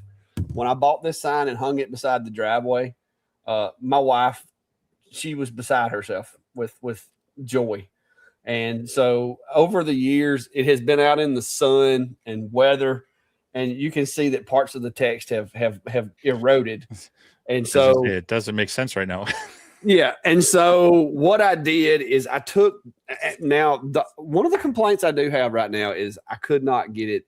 I tried doing everything with their software. Of course, couldn't do that, but I did put it in one of my enclosures that I built and used the camera and Lightburn to trace the original image. And then I went in and node edited and put some text and really reworked this thing to bring it back to life so that my wife can carry on about her day, knowing that as soon as I can get around to doing this thing in full color, my sign will be back on the driveway. Because she was really devastated that it was no longer readable. But I have saved it. So I've got my "Never mind the dog, beware of the owner" sign ready to go back up as soon as I can get around to. Now that I've tested the file, I actually engraved this using the alien cell, but it's just on a piece of scrap wood. So I just engraved it to make sure that all my artwork was the way I want it. And so now I'm going to layer this out and do like red, black, different colors, and glue it all together and clear coat it and everything. So yeah, Brandy's going to be really happy about that. You need a UV printer to really make it pop. Well, about that, there may be one coming. There might be. There's a couple of companies that are teasing me. I don't know if they're telling me the truth or not, but there's a couple. We'll see. Yeah, EMT. I've thought about doing it on the CNC. That's one thing I haven't decided is, do I want to drop that over into Vectric and just paint fill it with color paint and do it that way? I don't know yet. I looked around the other day to see what kind of cedar I had because I feel like cedar would be the way to go for the outdoor thing. But I haven't been up to the mill to see what I have up there. So we'll see. I don't know yet. I don't know where that project is going to go. I did capture the video of the node editing and tracing and all that. I just screen captured it so I could play it fast forward for you guys if I did decide to make a video out of it. But that was one of those days where I just wanted to shut the cameras off and get out here and do some laser work. And so that's what I decided to do. Yeah. So David Gibson, hey fellas from Smith Lake, Alabama, looking to upgrade from 10-watt diode. What's your thoughts on the X-Tool S1 versus the Vision Pro, or is there something better? Looking for bigger bed and faster. Well, between those two, I'm going to tell you go to the X-Tool S1. But if you're looking for bigger bed and faster, I would take a look at the Alien Cell. Check out David's videos on it. You're going to get a bigger bed, it's got probably the fastest acceleration you're going to find right now in a diode laser, and that is going to make all of your stuff faster. Yeah. Darren's asking, is that file in my store? No, it's I guess technically, since I've had to go back and node edit and recreate it and redraw most all of it, I guess technically at this point it's kind of mine. But no, it was store-bought originally. And I just, like I said, I copied it and took a picture of it and reproduced parts of it. So I haven't put it in there. A lot of people checking in from Alabama. You got Jack Adkins saying hi. Highland Home. Hello from Highland Home, Alabama. I know where that's used to be. We used to go through there, and I'd always tell Brandy we need to stop and get something to eat because there was a restaurant down there called It Didn't Matter. It don't matter or whatever. Because she used to always tell me, when I say, what do you want to eat? She'd say it don't matter. So I think that's where it was at. It was right there. I believe it was at Highland Home, right beside it was an old gas station right next to a school.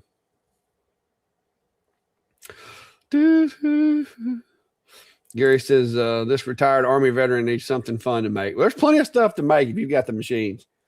You can come up with some really cool stuff.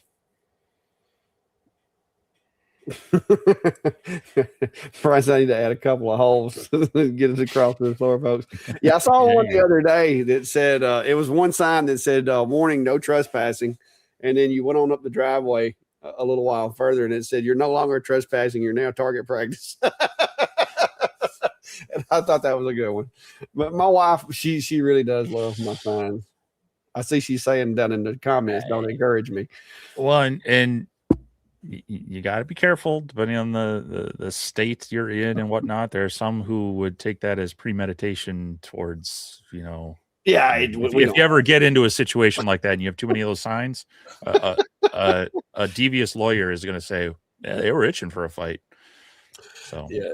In Alabama, it doesn't matter your mindset at the time of the incident, as long as the incident was justified under the color of law. Well, I mean, it also helps depending on if you have castle doctrine or stand your ground versus, duty to retreat stuff. So. Yeah, we have all the above. Yeah. we don't have a retreat. You don't have to do that here. The El Rano is asking any good suggestions on learning Lightburn. There's this YouTube channel called Ventari's Workshop that has a few videos that you can watch. Yeah, so I should probably break these out a little bit more. I did one on getting started with Lightburn featuring the Rolly machine. So I talked about, adding the machine, getting connected with the camera, kind of doing your first material tests, things like that. And then I should probably kind of redo those and just kind of break them into smaller sections and such so that people could find, the specific thing easier. But so I've got a few out there. David, of course, has some, and there are a lot of other creators out there that have made some really good, Lightburn tutorials that will help you through it. But a lot of it is, consume some of the information. And what I like to do is it works best if I have a project that I want to do and I need to figure it out, and then I'll run it through that software. If you give me a lab project and I'm not interested in it, it doesn't necessarily help. But however that works for you, pick a project and just try to work it through Lightburn. Start with some of the basics from some of our channels on, importing vectors, node editing, things like that, and roll with it. But you shouldn't have to pay. Now you do have to filter some of the information. There's always like 3 or 4 different ways of doing it. So maybe watch a few videos of a few people explaining a topic. Hopefully one of them will click with you, and you can roll with it. But yeah, you shouldn't have to necessarily pay for any classes on it. Just watch some videos and start playing. Any new device you get, whether it's a 3D printer, a CNC router, a laser engraver, get some inexpensive material and just start working with it. Even just some cardboard.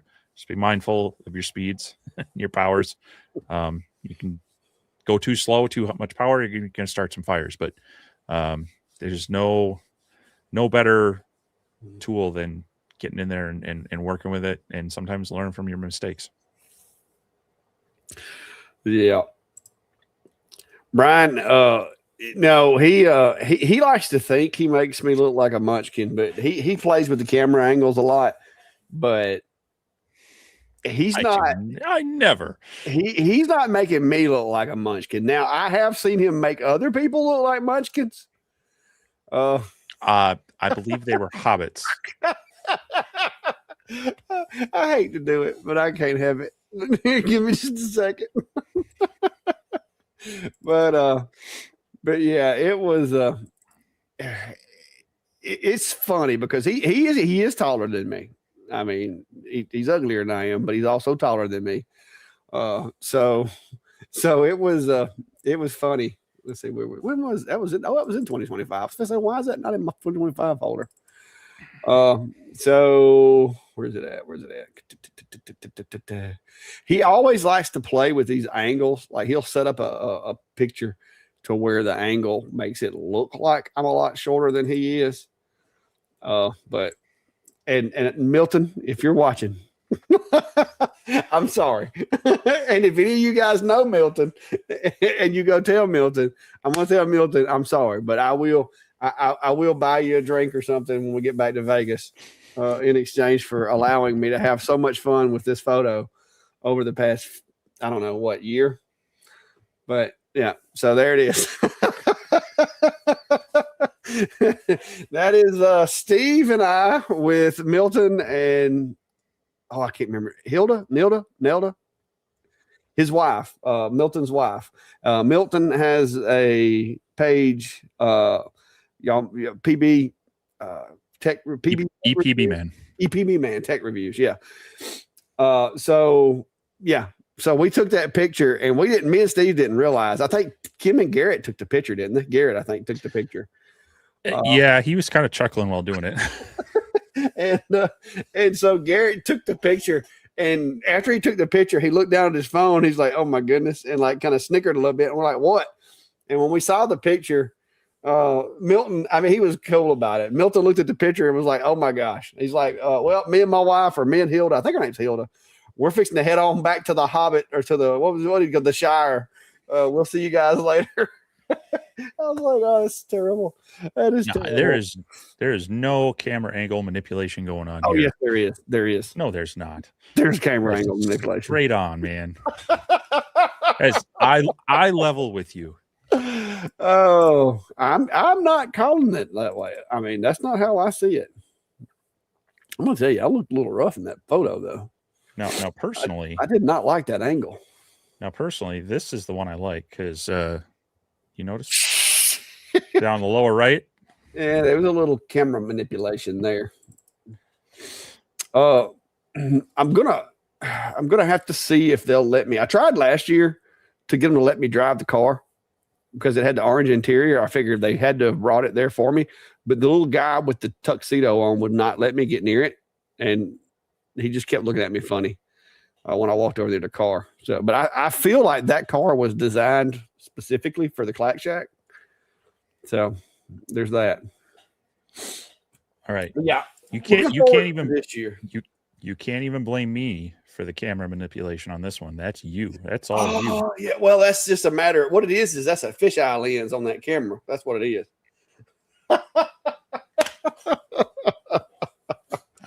Man, my head looks like a football. Well, I mean, it is. Terrible. I'm going to get some better pictures this year. But it's going to be fun. So if any of you guys are out there or will be out there, whatever, feel free, shoot us an email, let us know, and we will we'll see if we can get something lined up. If it doesn't clash with some of the other stuff that we have, because we have some after hour stuff that we've got to go to with some of the companies and so forth as well. So it's going to be, the calendar is going to be very, very fluid. Ooh, Mark Patterson says their Snapmaker U1 has been shipped. I'm looking forward to seeing how good it is. Yeah, that's a really cool new multi-filament, multi-head 3D printer, and I've seen a lot of good about it too. And so looking forward to getting more real world, real user feedback on it, see how it goes. That seems to be a lot of the direction of 3D printing right now, in at least the FDM, is getting faster and better, less wasteful multicolor prints, and Snapmaker U1 is one of those that's probably going to push that pretty well. So let us know how that goes. Matter of fact, good time to mention, we have our Facebook group. It's called Laser Engraver Community, but we allow 3D printing and CNC routing stuff in there. It's kind of, we went down a rabbit hole with that one. Yeah. And so that's a good place to share stuff like that. If you're new here, you want to join in that community. It's a good group of people that's formed out of this collaboration of live streams. And there should be links down in the description of both channels if you want to check that out. So.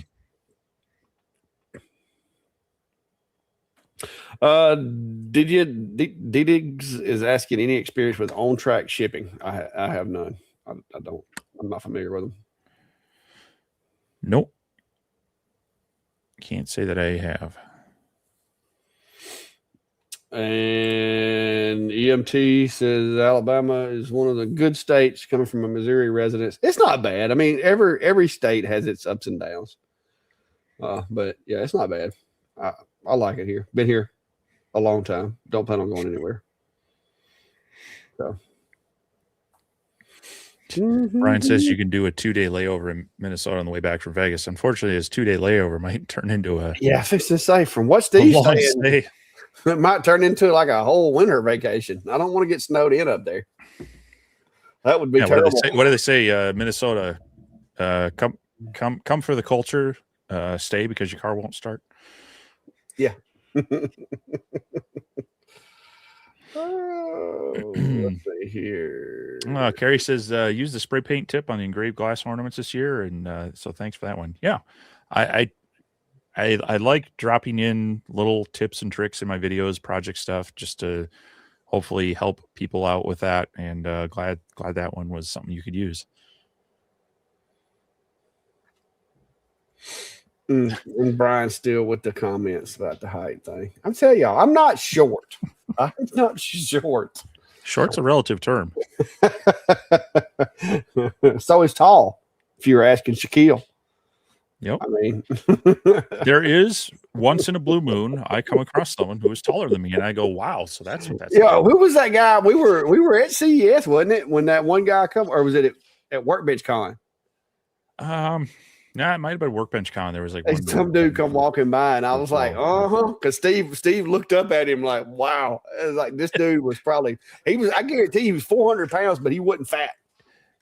Yeah, like, no joke though. It is an odd experience for me to have to look up at someone, and it's just weird. Yeah. So it when it happens, I'm like, wow. Now we both looked highly out of place on the buses over at CES last year. like you know, there was a whole lot of Asian people getting on the buses, and there's me and Steve standing in line, and we can like see over the top of everybody. And it was like, so this is how Steve feels. my wife likes it because she's like, she never loses me in a crowd. Yeah. So. Well, you remember that comment you made about my orange shirt and not losing me in a crowd too, right? Well, yeah. And then there was there was the group of orange shirt people, and then there was the booth that had orange carpet. And I was like, oh, okay, get me out of here. Yeah. Steve was like, yeah, one thing about it, I ain't gonna worry about losing you in the crowd. And it wasn't 10 minutes. We rounded the corner, and there it was. Yeah, that was fun. It was fun. Let's see what else we got. Yeah, Ballard. I think they told me, what was it, like 2-point-something million? It was a couple of million for that one in particular. There was something about it that it was a sweet ride. They had the rope around it, and you could tell this guy, because I was making jokes with Steve. I'm like, hey, you think you'll let me drive it? Because this dude's sitting there with his arms crossed, and he had like his little earbud thing in, watching this car. And you could tell that he was like, his job was to plant your face in the dirt if you tried to get near the car. And yeah, it was wild though. That was a slick looking car.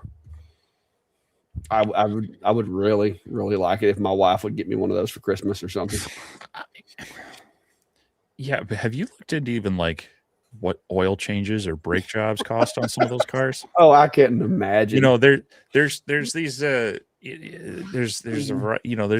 some of these more popular YouTubers. They like to give away these exotic cars, and I'm like, what a horrible thing to have to win. Because first off, this, even if it's just $100,000 car, you got to pay income taxes on that, and then you go to the brake jobs are often like, okay, well, there's $5,000, or just like, thanks. I think I can tell you that tires and a brake job on a 2018 F-150 will cost you about $2,500.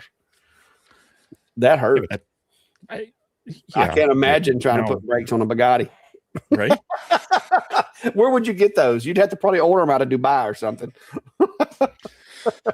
Yeah. Yeah.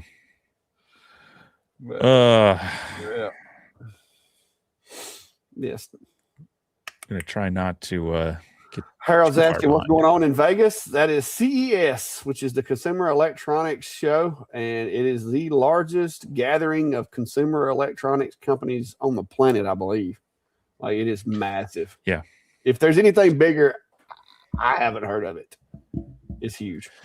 Yeah. So it's very broad. So it's everything from, the stuff we're going there for is very niche. It's a very small part of it, but it's everything from, new TVs, new phones, new computers, to new home health type things. There's gaming things. There's anything electronic, self-driving cars. There's a lot of stuff that coming out.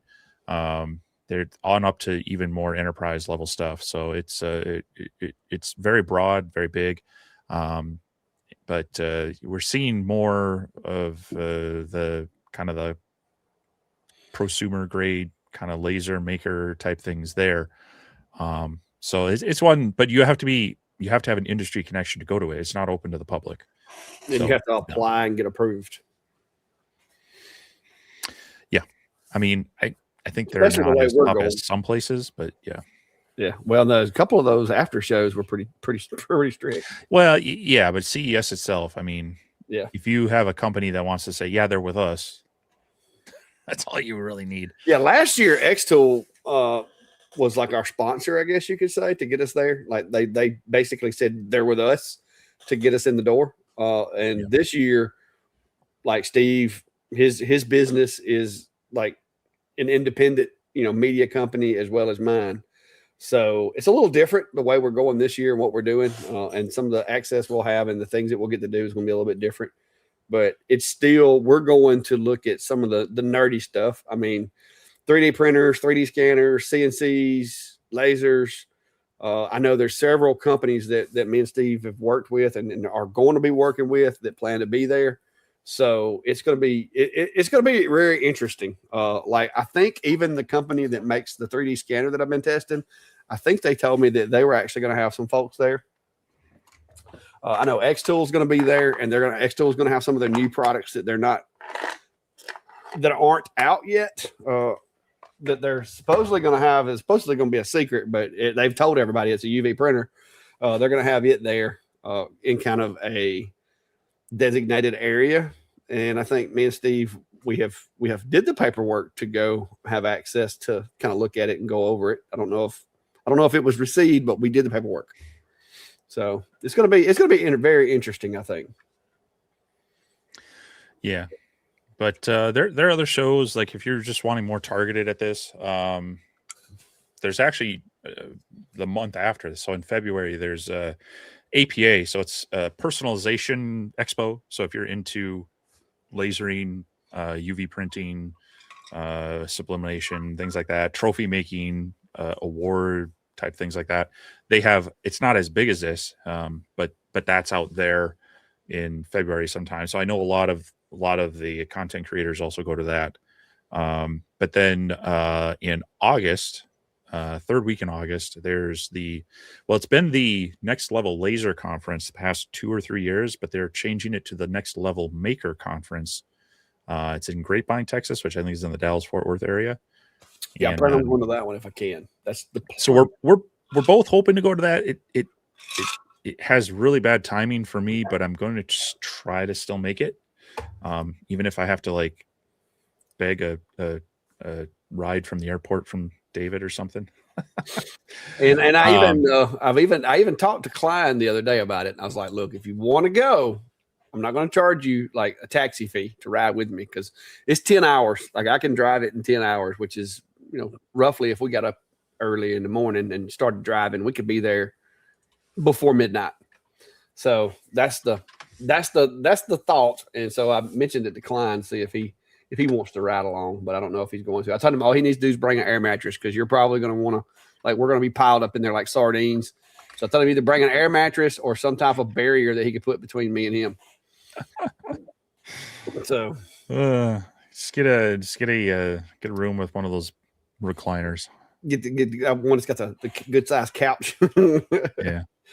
Yeah, but it's about a 14-hour drive for me. So the problem is it's right before it's the week of fall semester starts. So it'd be more like I'd have to fly out Thursday, get there like Thursday evening and hang out Friday, Saturday and fly back kind of thing. But it's more geared towards people that are running businesses around lasers, and now they're expanding that with 3D printing and CNC routers. They've changed it from Next Level Laser to Next Level Maker. So they're kind of going with the embracing everything kind of thing.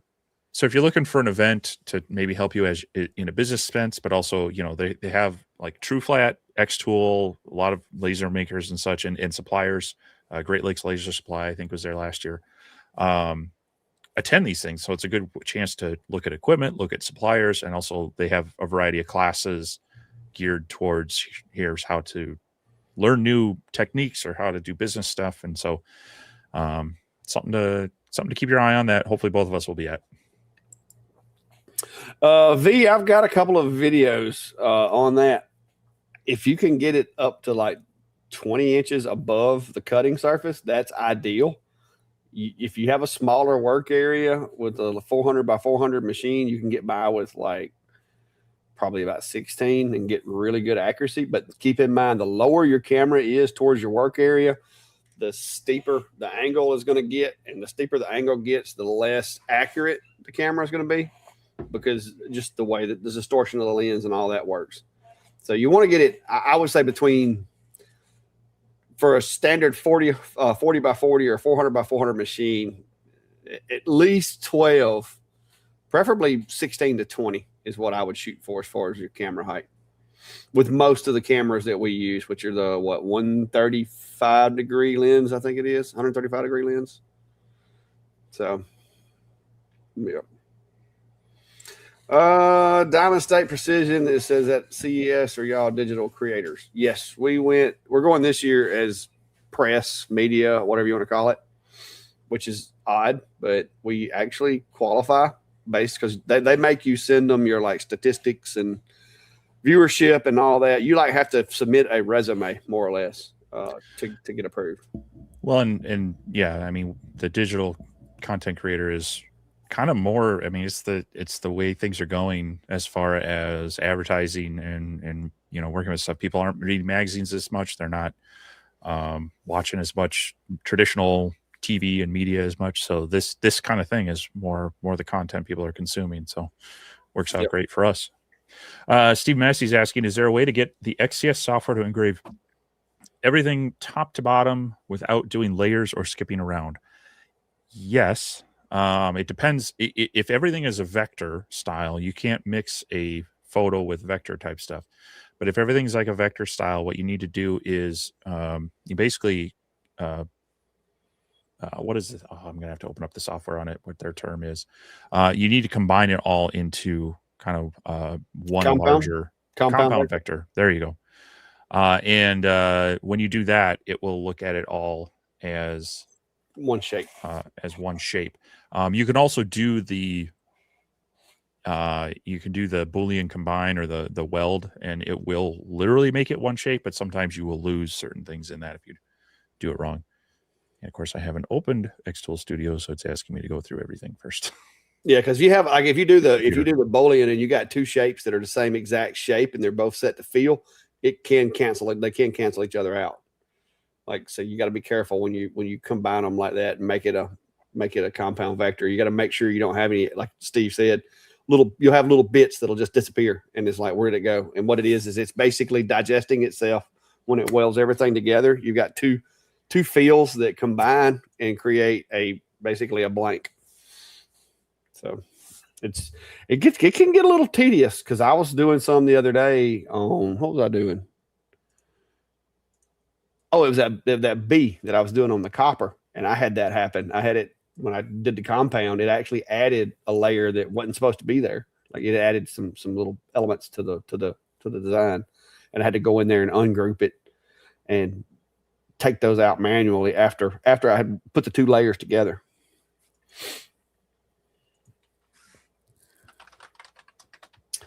So I'll let you look that up. Radu, Xtool had a DTF. The DTF machine from Xtool has been out for a while now. But isn't that the DTF? Yeah, they call it their apparel printer. That's their DTF.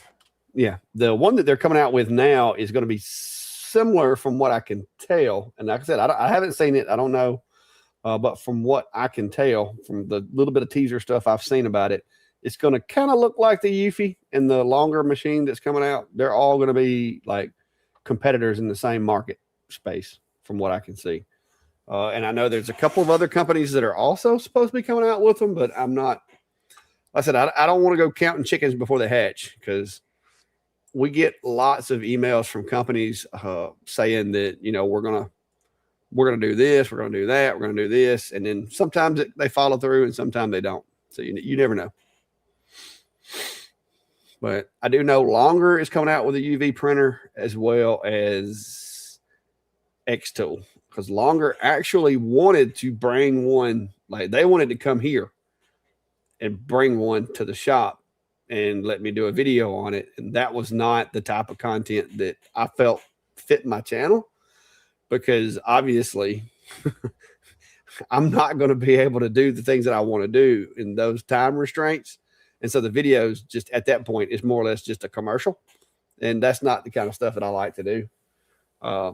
So they, at first they wanted me to go to, what did them? Yeah, it was them. I think it was, I got invited to go to China to look at the machine. And then I said, I can't go. And they said, well, we'll come there. And it's like, no, you can't come here. And so now it's supposed to be that I'm on a list to get one when they release the production machines. If they asked me if I would be interested in getting one. And so I told them they could put me on the list for more information whenever it was available to check back with me. So right, I'm gonna show this really quick. So I'll be right back. Got X-Tool Studio up. I've got 2 vector images here, and if I left them as is, it would do one and then the other. But if you select both of them, you get your toolbar up here. You have a couple options. You can unite them, which is going to try to weld them together. But over here, you have make compound vector. And when you click on that, it treats it as one object. And so you set up all of your power and speed for this, and it will go through. So as long as you have all of your items as a vector, you can select them all and do the, well, here I'd have to edit it, but, or I could release it. You come up here to the make compound vector with all of the things selected, and then it's going to treat all of those as one item and should engrave it, top to bottom that way. So hopefully that little demo helps out there. Cool. Glad we cleared that up. Cybergrom says he is looking forward to seeing us at CES. And I saw where Brad was saying that hope we come to Texas because he'll be there. And I'm sure he will, because he was at our meet and greet that I had here up here recently. And I'm hoping that one works out. I don't. It's a long way off, so I don't want to get too committed to it, but I really plan on trying to make that work out. Because especially now that my schedule is pretty much open, I'm trying to figure out, hey, is there a place somewhere between here and there that would be interesting to stop in and see something or do something, Isn't Pone CNC out that way in Arkansas? Well, I looked at the route, and coming from my house, I don't think I have to go through Arkansas to get there. Well, it might be between a you little north, but maybe a slight detour to get there. But yeah. Let me see, where's it at? Where was that? That was something. Shoot. Yeah, you would scoot across Louisiana, but Mississippi, Louisiana, and then straight over into Texas. Was it Grapevine? Wasn't it? Yeah.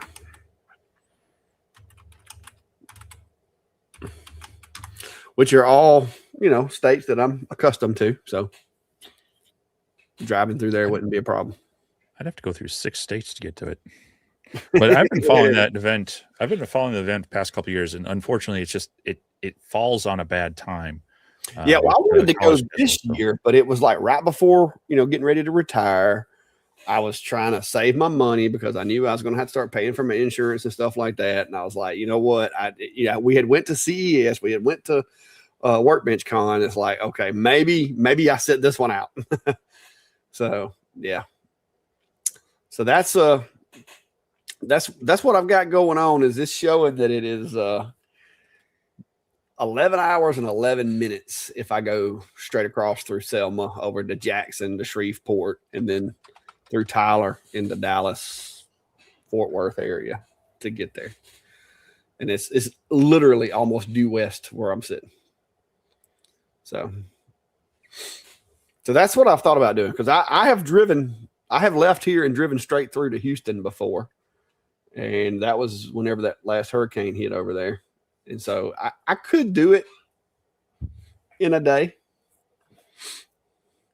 I'd probably rather do it in 2 days just to break it up a little bit. But yeah, for me, The 14 hours, I've done it. I mean, like when I left your house after Workbench Con, we had an ice storm coming in. So that's 16 hours and I drove that through, but I was not happy at the end of that. Yeah, it's not fun.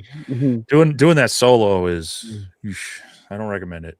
But, so yeah, I'll have to see. Hopefully flights aren't too bad and I can hop down there. I just pack light and. Yeah. Tom Hill says, have you done or would you do a video on lenses for MOPA fiber lasers and show the differences in how they work? Says Tom from Van Buren, Arkansas. There's a lot of guys out there that are really, really heavy into the Galvo world. And I know there are some videos out there that go over that as far as, you know, the effect the lens has on the beam path.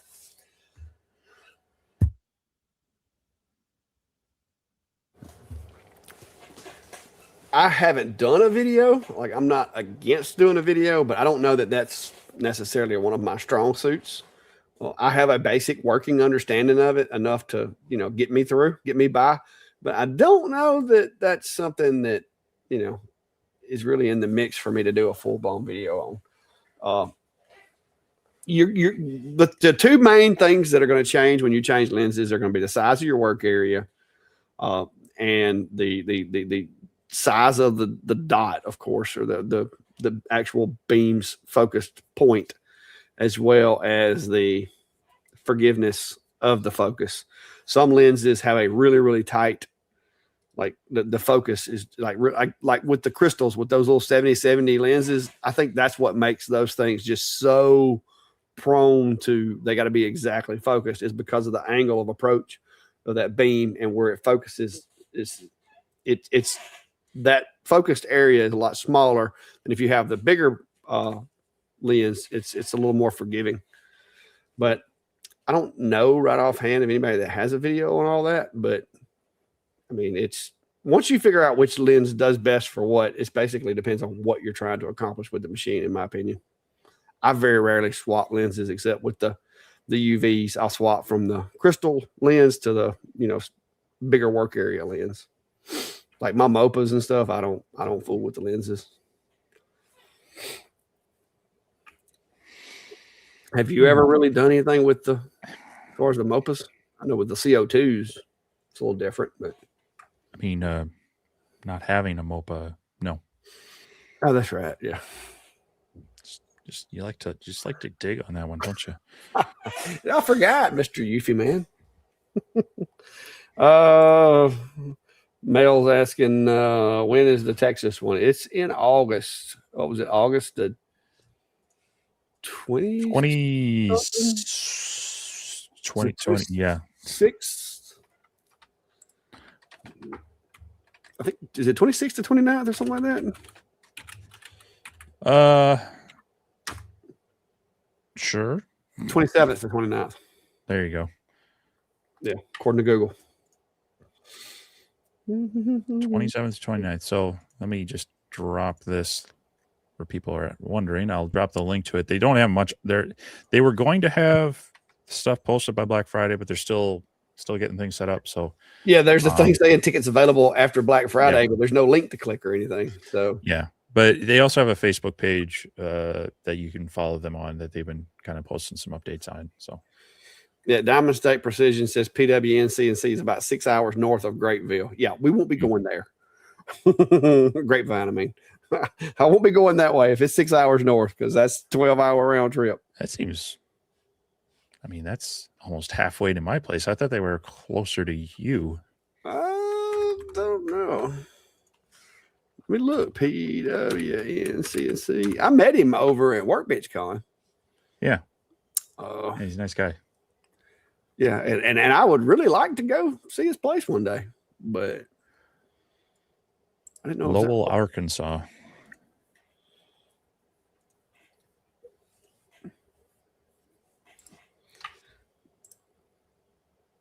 Oh yeah, it's practically in Missouri.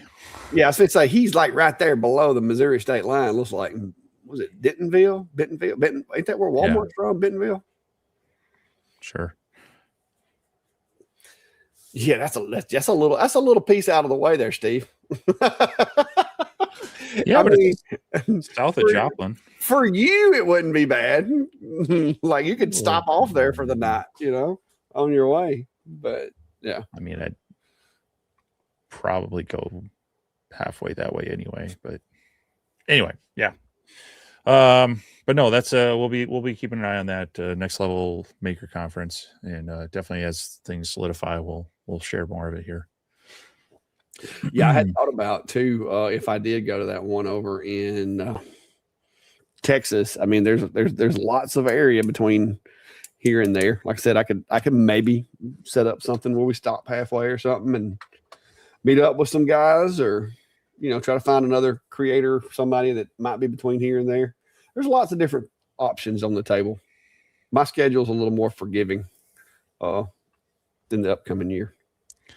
All right, so this looks like a follow-up to that question on XCS with combining. So he also had text.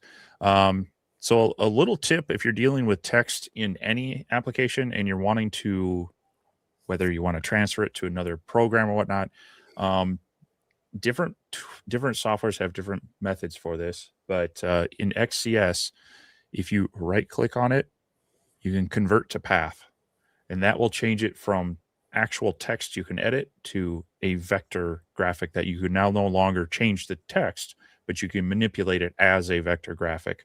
So if you do that, then you can combine it all, and you can make it a compound vector the same. So Xtool Studio. Sorry. Xtool Studio. Yeah, that XCS is hard. It dies hard, don't it? I mean, they keep changing the name on it.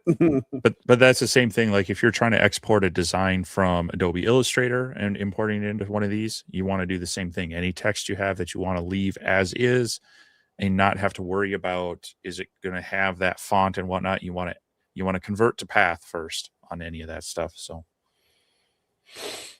yep. And you have to do that in Lightburn before you can do node editing too. If you try to do like node editing where you're tying it together, or if you got to, like modify an eye or something like that to make the dot stay in place or whatever the case may be. So, yeah. Dixie May is asking, have you made any of those national park signs? If so, did you use laser or CNC? I haven't. I saw those. Those look pretty cool. And I have some of those on my spring to summer list of things I'd like to do. But between October and January around here is pretty much like it's just chaotic. So typically the cool projects and stuff like that are going to be spring to summer is when I'm going to be trying to do those. And I'm trying to come up with a list of things that I would like to do as far as projects. I've actually, and Steve made fun of me about this.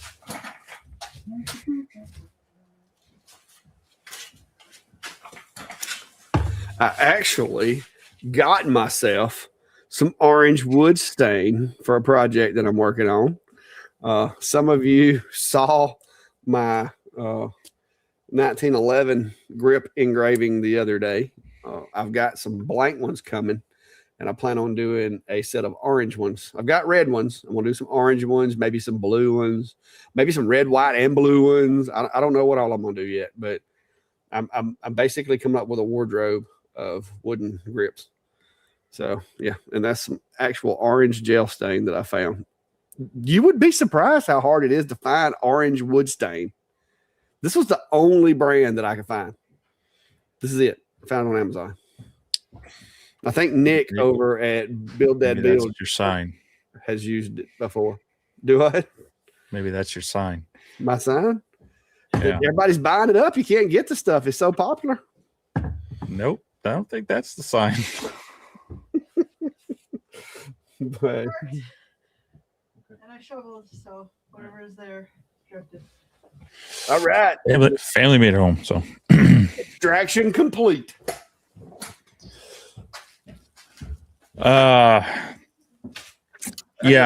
I can't imagine too many people look for orange stain. Maybe paint, but not stain. Hey, you say that. You say that. They're gonna be sold out of it tomorrow. You see, have you tried to buy any orange PLA lately? No. It's Why sold, would I do that? it's sold out. You did have some. Where's it at? Is it on your machine? It ain't on your machine. I don't see it back there nowhere. But yeah. No, but I found a really nice Vikings purple. Yeah. Dixie May said, could you do both? Because I know I would like to be able, if I could do one with the K40 I have. If you could do it, I think you would, especially on a K40, it would of course be smaller, and I would layer it and do like layers of a material. And I think that would be a cool way of doing it. You could pre-paint the material and then layer it. That'd be nice. But you never know. Most of these projects you can do them with, whether it's a CNC, a 3D printer, or a laser. You can do them with any of the tools. If you're really dedicated, you could even do it with, say, like some chisels and a hand like rasp or something if you wanted to, like really bad. I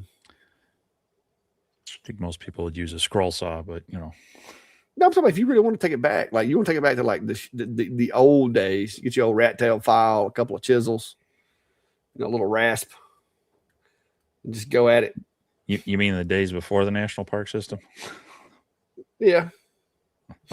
back when it was still, just public lands or whatever they called it before then. What was it? It was Teddy Roosevelt, wasn't it? That started the park system. Yeah. Mindless trivia. I do watch a lot of like Discovery Channel videos at night, by the way, when I'm going to sleep. National Geographic. Billy Powell says I'm located in Monroe, Louisiana, about 4.5 hours from Grapevine. You're welcome to stop in. I'm considering to go into the event myself. Yeah, I've actually been through there over the years. Last time I came to, I think we spent the night in, was it Slidell? No, Oma. That's where we wound up staying at. Louisiana is one of those states I have not made it to yet. Really? Really? Man, you ain't seen the skeeters until you've seen them Louisiana skeeters. You get down there around Slidell and New Orleans and some of them places. Whew, I went down there. I've got some experience with being down there, living out of the back of my truck during a hurricane, and the mosquitoes, like they eat hurricanes and grow to like 3 times their natural size during a hurricane. It was awful. Like, I'm surprised I didn't come back with malaria. Yep. Somebody said try sriracha sauce. I mean, I guess it would probably work. I've seen some, hot sauce that would probably work too.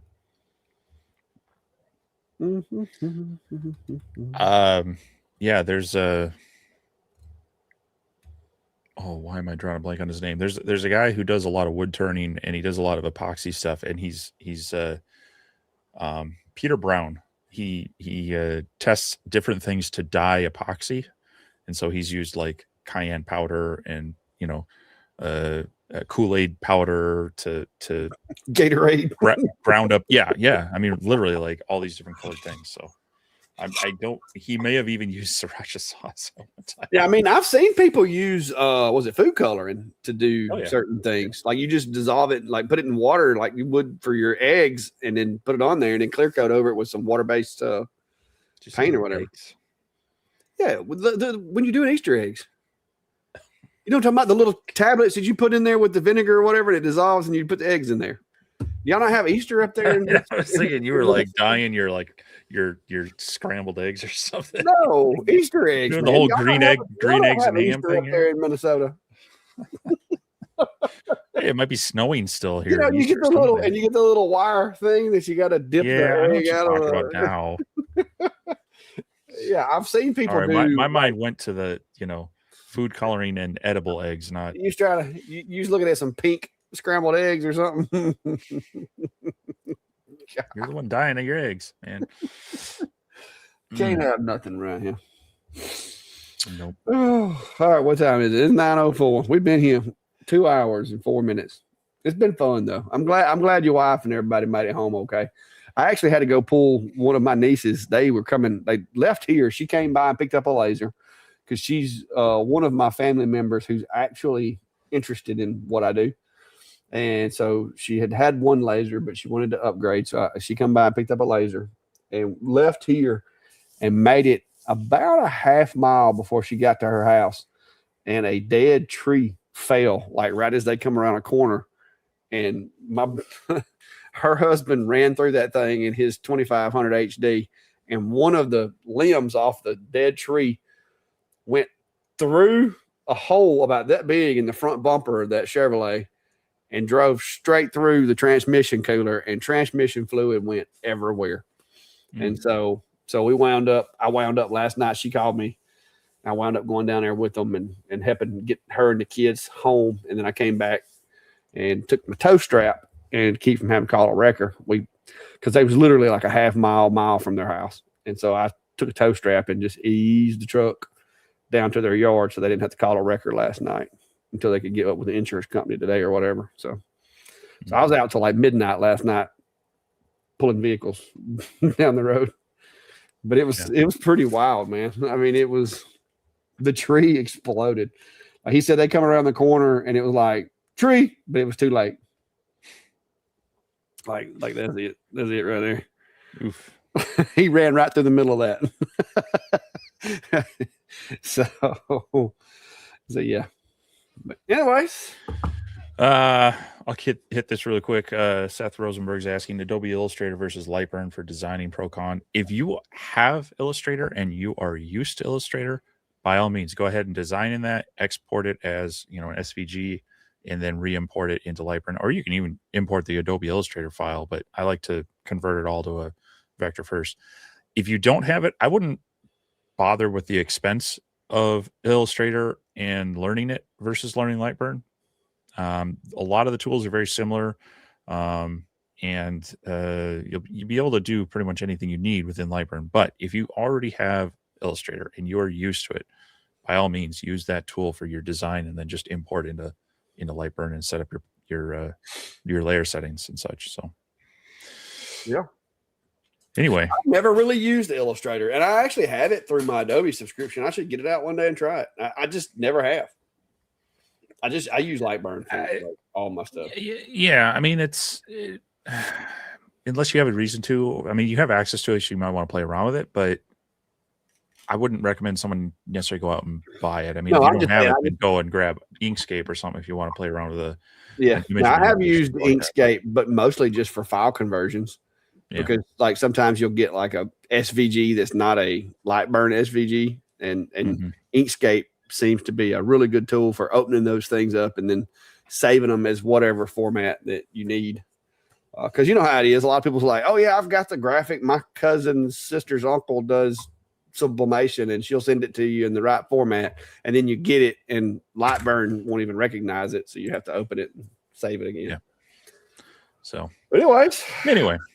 So next week we will be attempting to do this same time. But we will be figuring out somewhere from Vegas at it'll be 5 p.m. local time out there. Something like that. We'll have to. So bear with us. We'll make our best attempt to continue our streak and come on here next Sunday, but it may be truncated, it may be weird, but we plan to be back in some form here from Vegas on the 4th.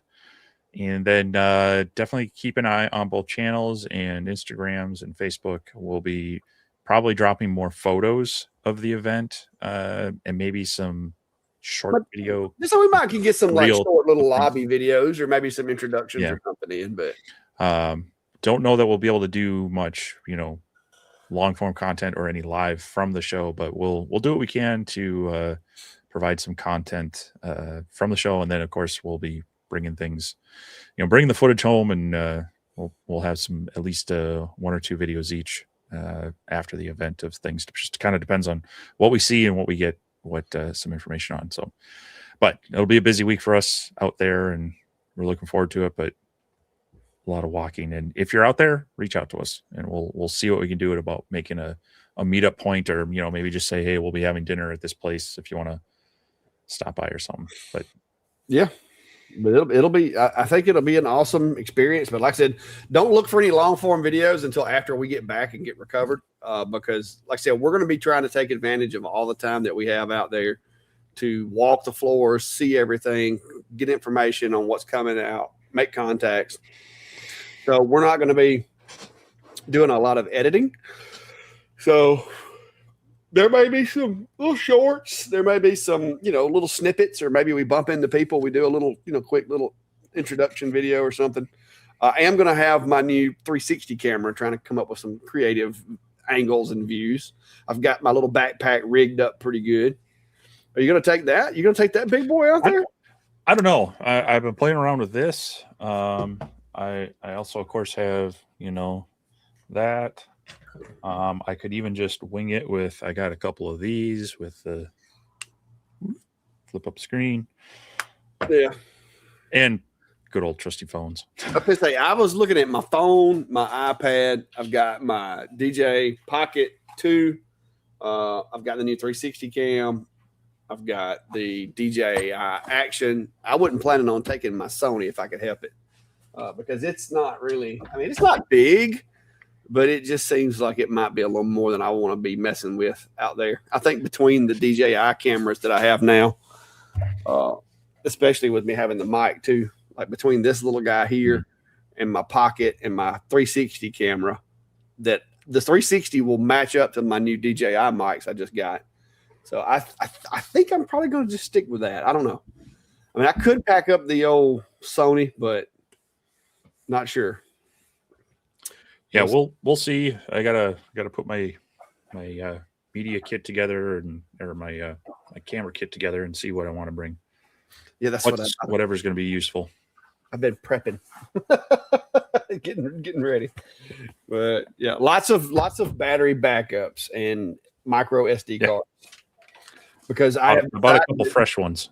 Yeah, I have decided that micro SD cards are going to be my media transport package, because you can just, I've got, most of mine are 128s and they're tiny. So like that's 128 gigs of stuff. So it's smaller than even a thumb drive. Hey, look, that's orange. Yeah, I hear you.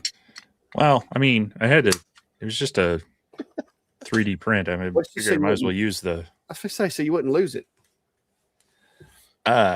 Sure. Well, all righty, guys. Y'all have a good one. If you haven't already, hit the buttons on your way out, and hopefully we'll see you next week. If nothing, happens to our internet or whatever while we're out there. So, yep. Next time. All right. We'll see you, everyone. 14 cat sightings so far, they said. I just saw mine a minute ago run up through there. Later, guys.